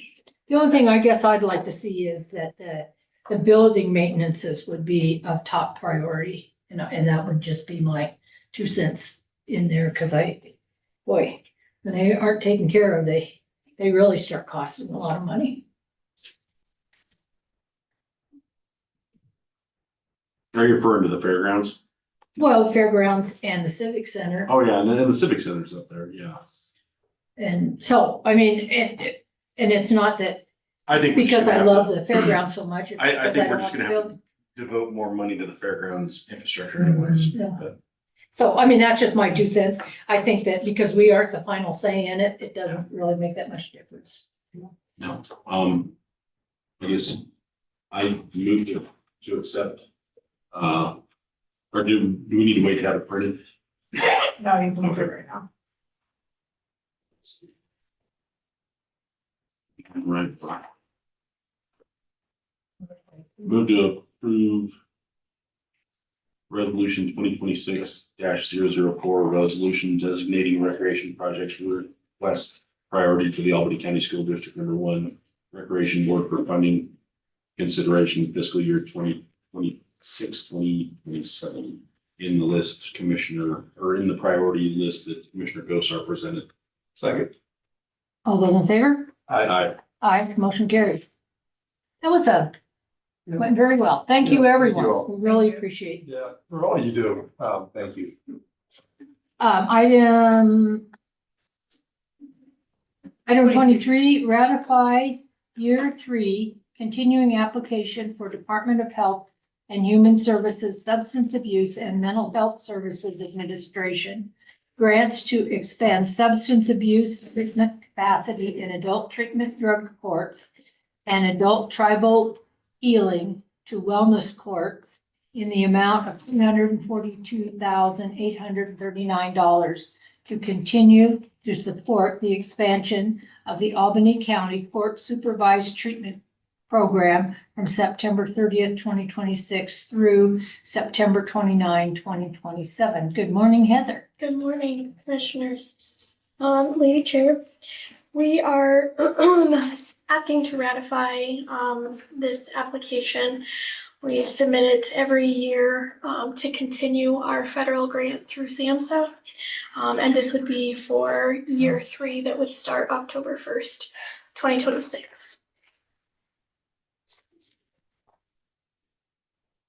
As long as Sam's is still. As long as it's still exists.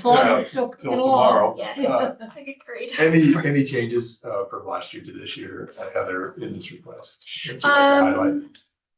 Major changes? I don't think so. Well, you brought your testing in-house and I actually just received yesterday the change of scope approval for that. So that's been changed. So she added 2 more lines of personnel, part-time personnel lines, everything else, and then it's not contracted anymore. Everything else, I believe, is the same. Yes. It funds our Albany Community Health contract for MAT services and medication management for mental health. Our treatment is our expansion grant, which funds 20 up to 25 additional participants in addition to our state grant. And commissioners, this should be present for approval. I have not submitted this yet. I was planning to submit it this afternoon. Sorry. Yeah. So we will not be ratifying, we will be approving. Yes. Okay. Thank Any you. questions? No. I move that we approve year 3, the continuing application for Department of Health and Human Services, Substance Abuse and Mental Health Service Administration grants to expand substance abuse treatment capacity in adult treatment courts and adult tribal healing to wellness courts in the amount of $342,839 as presented. Second. All those in favor? Aye. Aye, motion carries. Thank you.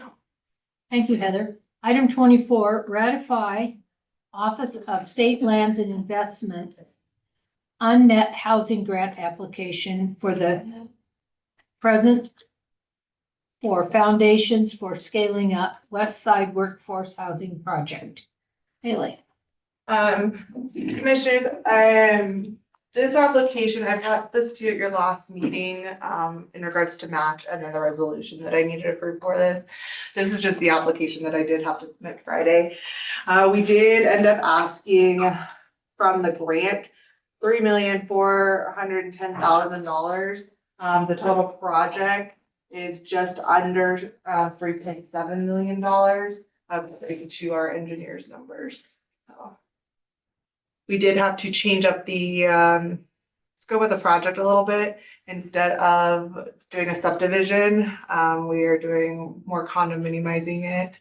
The subdivision process is very expensive. And Jake gave us a budget of over $10 million.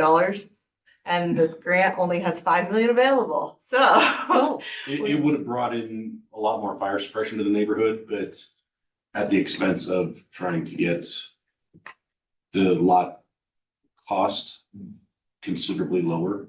And they're still not as low as we'd like to see, but at least this would be a good step in the right direction, so.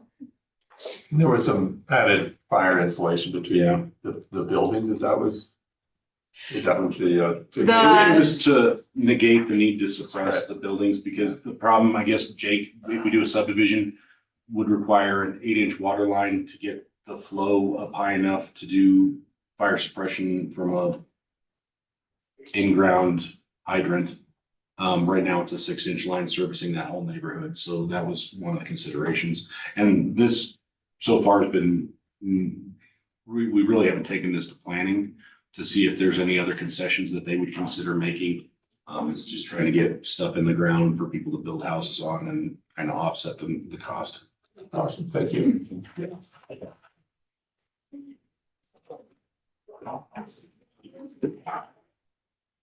So we just need to ratify. Do we ratify? Move to ratify Office of State Land Investment and Housing Grant application for this presentation. Or for the present for foundation for scaling up West Side Workforce Housing Project. Second. all those in favor? Aye. Aye, motion carried. That present in there, sort of. Oh, man. Kind of twist your tongue up there. Cough drop in my mouth. So item 25, present for consideration, Skate Laramie zoning district amendment application ZDA 11-25. David, good morning. Yeah, Madam Chair, Commissioners, thank you. First off, I'd like to apologize. I put the wrong staff report in. I put Planning and Zoning Commission staff report in your information. But I will let you know there's not really much change. The only thing that was added was what the Planning and Zoning Commission discussed. And then I can go over that with you. I mean, they were fine with this application, so it's pretty simple, but apologize for that. The applicant is Josh Cafford, and the Skate Laramie is the owner of the project and what they want to do. This is out on South Kiowa Street, right across from some of our property that has the old Fort Armory, I think is what it was out there. This was sent out for review. Number of folks looked at it. Nobody really had any huge issues. Road and Bridge former Superintendent Rob Fisher noted that this is the road is owned by Albany County, but it's not maintained by Road and Bridge Department. The South Laramie Water Sewer District reviewed this. They really didn't have any issues. They just recommended that they be contacted by Skate Laramie about getting approval of the tap. And I believe that Skate Laramie has been in contact with them. And then the City of Laramie looked at it as well, and they said that this proposal was consistent with the city growth plan. And then let's see. So yeah, those are the reviews. Then Whiteout also looked at it. They mentioned they didn't necessarily have objections, but they wanted to know kind of what the traffic pattern would be, the estimates from this.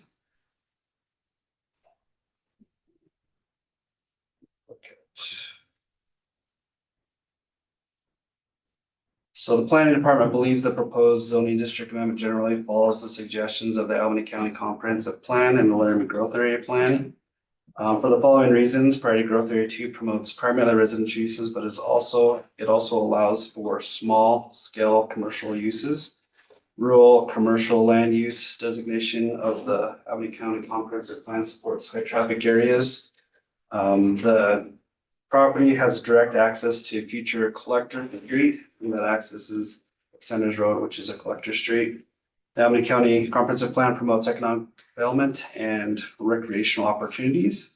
The Laramie Growth Area Plan shows the location of the property has a future land use designation of ranchette. The adjacent area to the south of the property across the road is designated neighborhood commercial. The zoning district amendment provides continuous land use designation. If changed, this proposed This proposal addresses the required findings, is consistent with the development pattern of the area, nearby properties or commercial, industrial, residential, pretty much everything out there. South Laramie Water Sewer District is fine with this. They just want to make sure that they're consulted with, and as I said, I believe that has taken place. The Planning and Zoning Commission discussed this, and their discussion was about the application of the adopted land use plans, potential land uses that would be allowed if the zoning district amendment was approved. And then additional permitting, if approved, what would that look like? Overall comments and the discussion of the commission were supportive. The commission unanimously recommended approval of the application. Findings of fact, the findings necessary for approval and the applicant responses referenced in this report are adopted as findings reflecting that the applicant has met the specified impacts and the same are incorporated therein or herein. Conclusions of law, the applicant is proceeding in accordance with and in compliance with the requirements of the Albany County zoning resolution, and then planning and zoning recommended approval of this. I'm here to answer any questions. Also, we have the representative from Skate Learning. So, you have any questions from Josh Capper's assistant? That's quite a dance going on there. You're basically combining those two lots down there into one and making that total from what I saw from the projections. That's correct. Yeah. Okay. So yeah, our dream is to build an indoor skate park section. I bet that'd be used a lot. Hopefully. So the request is for the change from small residential to commercial. You looked like back there you had some other things you wanted to say. Oh, I've always got things I want to say, but I'm good. I'll save them for when I'm asking you all for money. Oh, and you're in here for the next What go do you round. Well, if there's no questions, I move we approve the skate loaning district amendment application ZDA 11-25 as. Second. All those in favor? Aye. Aye, motion carries. Go for it. So you got the long meeting today. Oh, I actually really appreciate it. I did the city side, so I got to see everybody. Oh, yeah. And I was second to last one. Well, you're a little above that here. Yeah. Thank you. Item 26, present for consideration directive to publish general amendments to the Albany County plating and subdivision resolution and schedule a public hearing for April 7th, 2026. Yeah, Madam Chair, Commissioners. So this request is to publish amendments to the plating and subdivision resolution. Over the last several years, this resolution has been being updated. It was originally adopted in 1997. The County Attorney's Office, actually Matt Ayers, has helped us with this. He's kind of taken the reins and helped shepherd this through. But the chapters that are what we're changing are 6 through 14. But with changes in those chapters, we have to change other places. So there's some adjusting in some of the other chapters. We also included the county engineer with this because we were looking at design standards for roads and those types of things. And so Jake helped us out with that. Just to run through some important things that have been changed. There's a lot of just changing things for consistency and clarity. We did add some information about a notice of intent to apply back in that somehow got removed, which is a statutory requirement. Basically, there's folks have to put information in the paper that they're applying for a subdivision prior to applying. And then chapter 5, it includes requirements to delineate hazardous fire areas on preliminary plat, amends drainage standards, and requiring the preliminary report adds an analysis of fire hazards areas as part of the preliminary report. Move traffic impact studies, requirements to chapter 6, fire safety facility requirements to chapter 6, increased minimum roadway right-of-way to 80 feet for public ways, add to final plat standards the inclusion of a note concerning hazardous fire areas, added notice of intent to apply provision in the subdivision permit application subsection. In chapter 6, we deleted planning considerations section, amended the general standards by requiring comments from wildlife and conservation agencies to be considered, added subsection requiring fire and geological hazards, amended lot and block section for clarity, updated the road standards, added specific standards for roads shown on the major street plan, added fire safety standards, eliminated the landscaping standards. And then chapter 7 was our mountain subdivision standards. There was some different standards for roads and those types of things in there. We just removed that because what we require is more stringent and more applicable than what the mountain subdivision standards said. So, and then chapter 8 is our improvement standards. We amended some of the standards for financial assurance. We clarified language for how we release partial and full release of financial assurance, remove the homeowners association standards. The 9th through 14 are the standards for mobile home parks and campgrounds. We moved those, basically we're repealing those, taking them out of here, and then we're moving those to the zoning resolution, which is where they're more appropriately housed. So at this point, we're not making any decisions on this. This is a directive to publish. If there's anything that's glaring and that we want to discuss before we publish them, we can definitely talk about that. So. No, I have a couple questions on the zoning, but that's just personal preference and not for right now. Okay. So do we need to do all these separately? Yeah, we'll publish each of these separately. So. Okay. I'd move that we to publish the general amendment to the Albany County plating and subdivision resolution and schedule a public hearing for April 7th, 2026. Second. All those in favor? Aye. Aye, motion carries.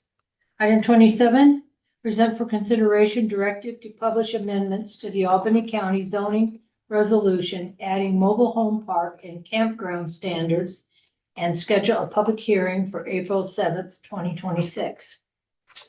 So these are what we removed from the plating subdivision. They have been updated and changed, so they're not exactly what was, it's not a one-for-one thing that we're moving here. But we removed these standards here. Again, with the help of Matt, we reviewed these and got them into, I guess, form that we felt good about. Planning and zoning reviewed it, felt good about these. We included definitions for mobile home parks and campground standards, amended the land use table for mobile home park and campground uses, included a section for additional use mobile home park vehicles, including permit requirements and standards. And then we also included a section for conditional use campgrounds, including the permit requirements and those standards. One of the things I would just note is this will repeal any licensing standards because we don't really have proper authority to do licensing through zoning. And so that has been removed. I know that sometimes they're a problem, but we do have nuisance standards that are already adopted that we can apply.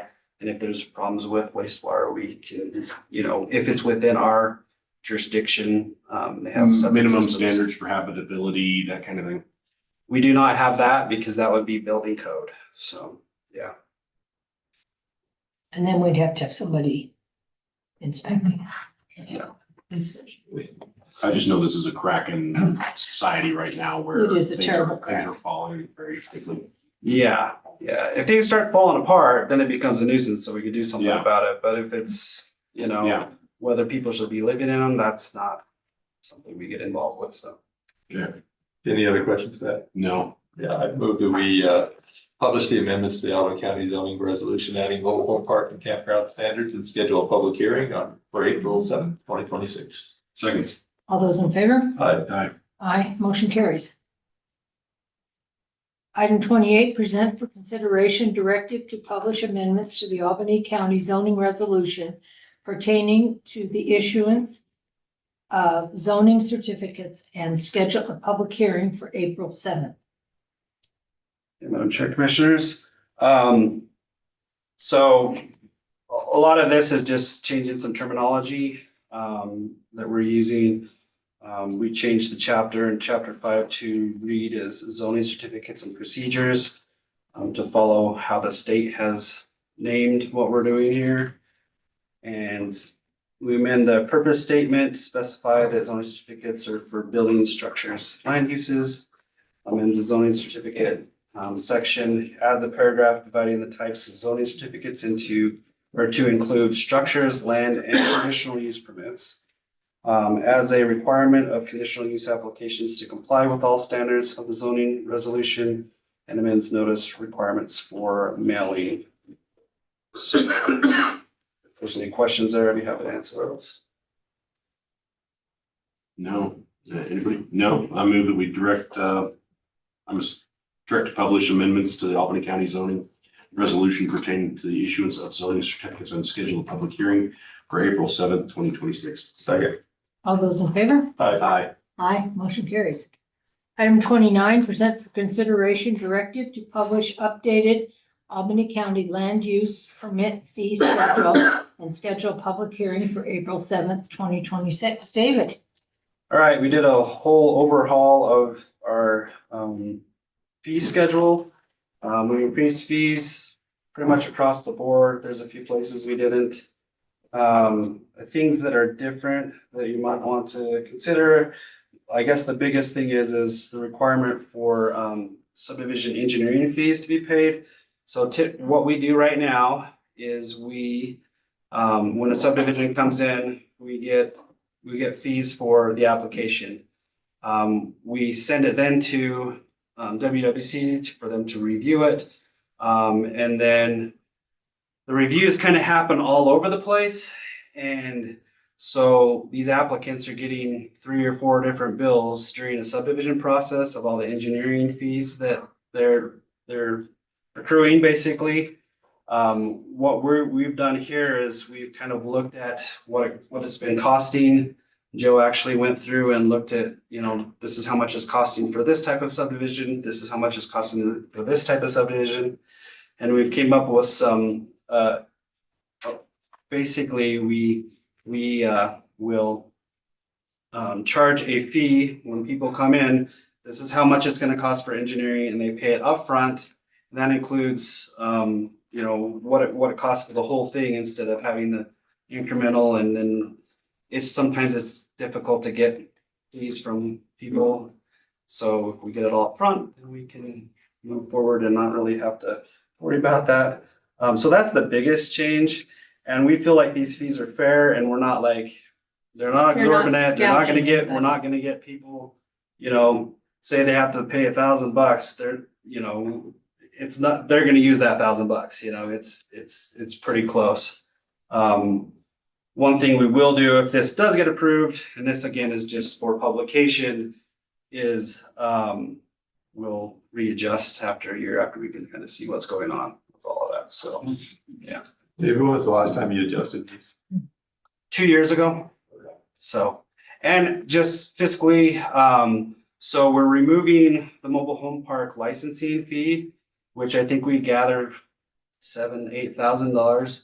But I figure just by looking at the numbers from last year, with the increase in fees, we'll probably be $12,000-15,000 more, even with the removal of those fees. So we should be, I don't know. I think this is a better representation of the time that it takes to review things, specialized zoning certificates. We've made some changes in the last few years that it takes longer to do what we're doing. So this obviously isn't a profit center for your office, but I mean, it does cover costs and reflect the fair and accurate value of time needed. Yes. Okay. Yeah.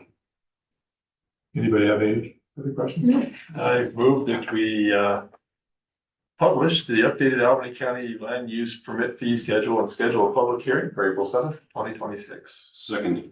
All those in favor? Aye. Aye. Aye, motion carries. David, thank you. Item 30, present for approval website hosting contract between Albany County Prevention and Kalen Marketing Solutions in the amount of $300 for the calendar year 2026.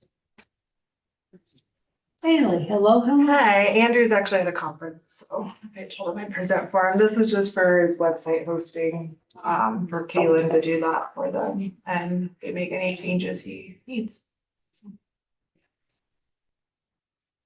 Okay, I move that we approve the website hosting contract between Albany County Prevention and Kalen's Marketing Solutions in the amount of $300 for the calendar year 2026. Second. All those in favor? Aye. Aye. Aye, motion carries. Item 31, present for approval Wyoming Law Enforcement Extraterritorial Assistant Memorandum of Understanding between Albany County Sheriff's Office and the Platte County Sheriff's Office. Commissioners. Hello. Morning. What you have in front of you is an MOU between the Albany County Sheriff's Office and the Platte County Sheriff's Office. It's the same MOU that we've had for years. The Platte County Sheriff's Office has gone through a transition where their previous sheriff had retired and then they had a new sheriff. And so per our MOU agreement, we have to renew our MOU when there's a change in leadership in there as well. And that's what you have before you. Okay, I move that we approve the Wyoming Law Enforcement Extraterritorial Assistance Memorandum of Understanding between Albany County Sheriff's Office and Platte County Sheriff's Office. Second. All those in favor? Aye. Aye, motion carries. Item 23, present for approval agreement for comprehensive inmate healthcare programs and services between Core Health LLC and the Board of Commissioners of the County of Albany.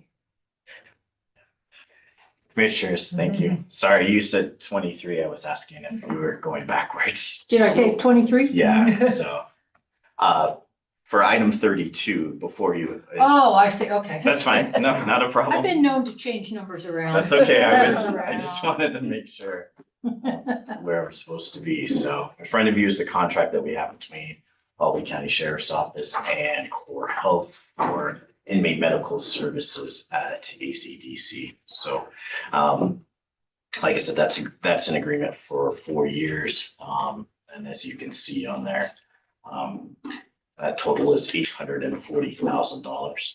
So, just to recap, to refresh your memory about that, we went to bid twice. This was the second time that we went to bid. Those bids were approved and accepted and awarded to Core Health last month at you guys' meeting. And this is the final step in terms of making that contract and then getting services provided for us at Albany County Detention Center. Sheriff, it was pointed out this morning that there were 35 ADP. Was this bid, if it's 52 or 65 or 107, is this the same amount? Or will there be additional charges? This is a fixed cost. So depending on, or it's not dependent on where the ADP is. So as you heard this morning from a member of our public who's concerned, the ADP that was bidded out was at 52. In 2023, I think our ADP was right around 50. In 2024, our ADP was at 52. This bid originally went out late May, I believe, of 2025. So we didn't have a yearly ADP at that time. And so that's what the information that we had, and that's the bid that went out before. The numbers given in terms of the cost per inmate are interesting statistics, but at the end of the day, there's still a cost at the end with that contract. And like we saw last month, 2 of those bids came in over what we've already budgeted for jail medical. And then the other one came in below, but doesn't provide essentially what we were asking for in that bid. And that's the reason why Core Health was selected. So Core Health has been with us. They have done a good job.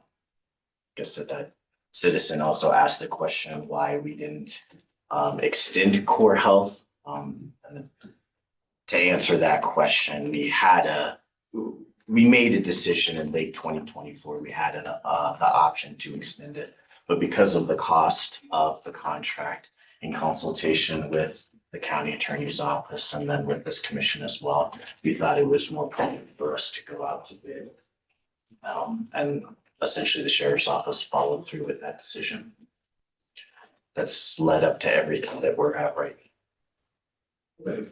Sheriff, my serious concern is a 4-year contract going into what we may not know. And I believe this contract allows the county to terminate with no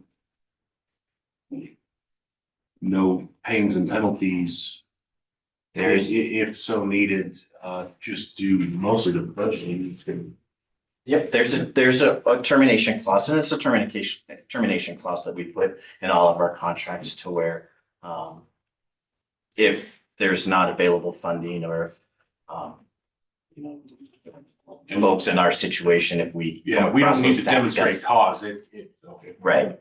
All we have to do is give notice and then and give notice within the proper time frame, and then we can go from there. And so that gives us essentially some protection if our budget in the future gets to be vastly different than what it is now.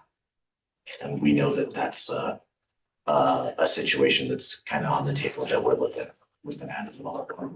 So I feel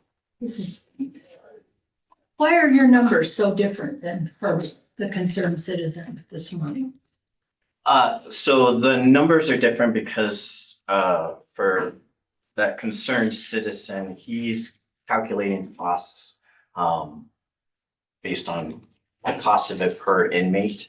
And from what it looks like, not taking into account administrative costs in there as well. So we have our own costs based on the number of beds that are utilized, the number of inmates that come in there. That average daily cost in our jail is right around $121 per day on there as well. But like I said, the calculations from the ADPs is what we set on there for a standard. And it's the standard that we've had historically for our ADP numbers. So Historically, how long? Definitely since about 2018 on there. There is definitely a drop in 2020, obviously due to COVID. Oh, yeah, we didn't have anybody in there. Right, because we weren't, the laws changed and processes changed during 20 and 21. So, but like I said, pre-COVID numbers, post-COVID numbers, that's where our numbers. Has that rebounded? Are you pretty much? It has rebounded. If you reject the numbers through COVID, it's pretty much. Yeah, it's been there. So there's always a range. Obviously that, that range always depends on how many people are incarcerated or transferred into our jail. But it's hovered right around, we've seen it as low as 43. We've seen it as high as 56. So, but usually it's right around 48 to 52. So in terms of planning this, obviously when you're trying to plan a contract for medical, you can't plan on the low side on it. So is there I didn't see an overage clause if you go over? There's an overage clause, but that's specific to pharmaceuticals. Okay. There's a $20,000 cap. So essentially Core Health covers $20,000, the first $20,000 of the pharmaceuticals. Anything over then the county or the sheriff's office covers. Anything under then gets reimbursed back to the county. That number is also is very specific. We've looked at our historical pharmaceutical costs and we hover right at the $20,000 mark. And so some years we're a little bit over by about $1,400 to $1,600. Other years were under by about $2,200. So 20,000 is pretty accurate. My take on the confusion is Core Health put 35 in their numbers and then figured it out, versus 35. And if it's not gonna cost us any more to do 52, then the math changes, for ADP. And so it doesn't much matter. And that's why I asked the question, what's the contract and does it change if we go 52 or 60? It's not on a sliding scale. Yeah. So, any other questions? No. I move we approve the agreement for comprehensive inmate healthcare programs and services between Core Health LLC and the Board of Commissioners of the County of Albany. Second.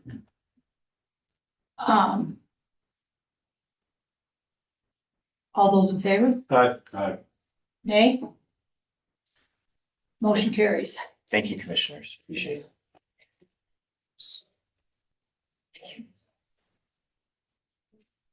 Okay, item 33, acknowledge receipt of resignation of Megan Hayes from Pilot Hill Incorporated Board and direct the clerk to advertise. Madam Chair, I move we acknowledge the receipt of the resignation of Megan Hayes. I will Inc. Board and direct the clerk to advertise and thank Megan for her service. Second. All those in favor? Aye. Megan, thank you for your services. Item 34, executive session pursuant to Wyoming statute 16-4-405A triple I and V double I.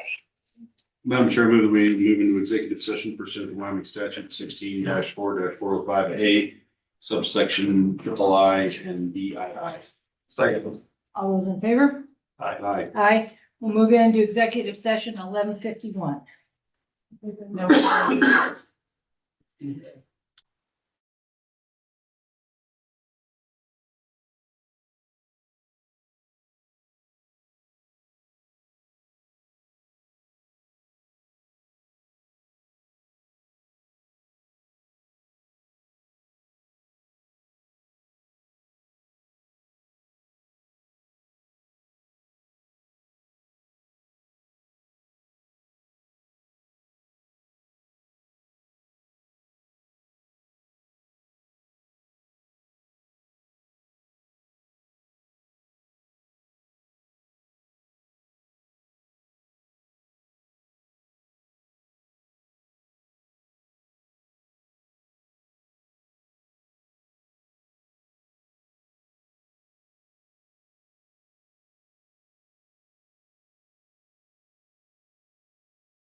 Audio off, video, and you should be good. Now you're good. They have a motion to return to regular session. So moved, leaving executive session, returning to regular session at 12:12. Second.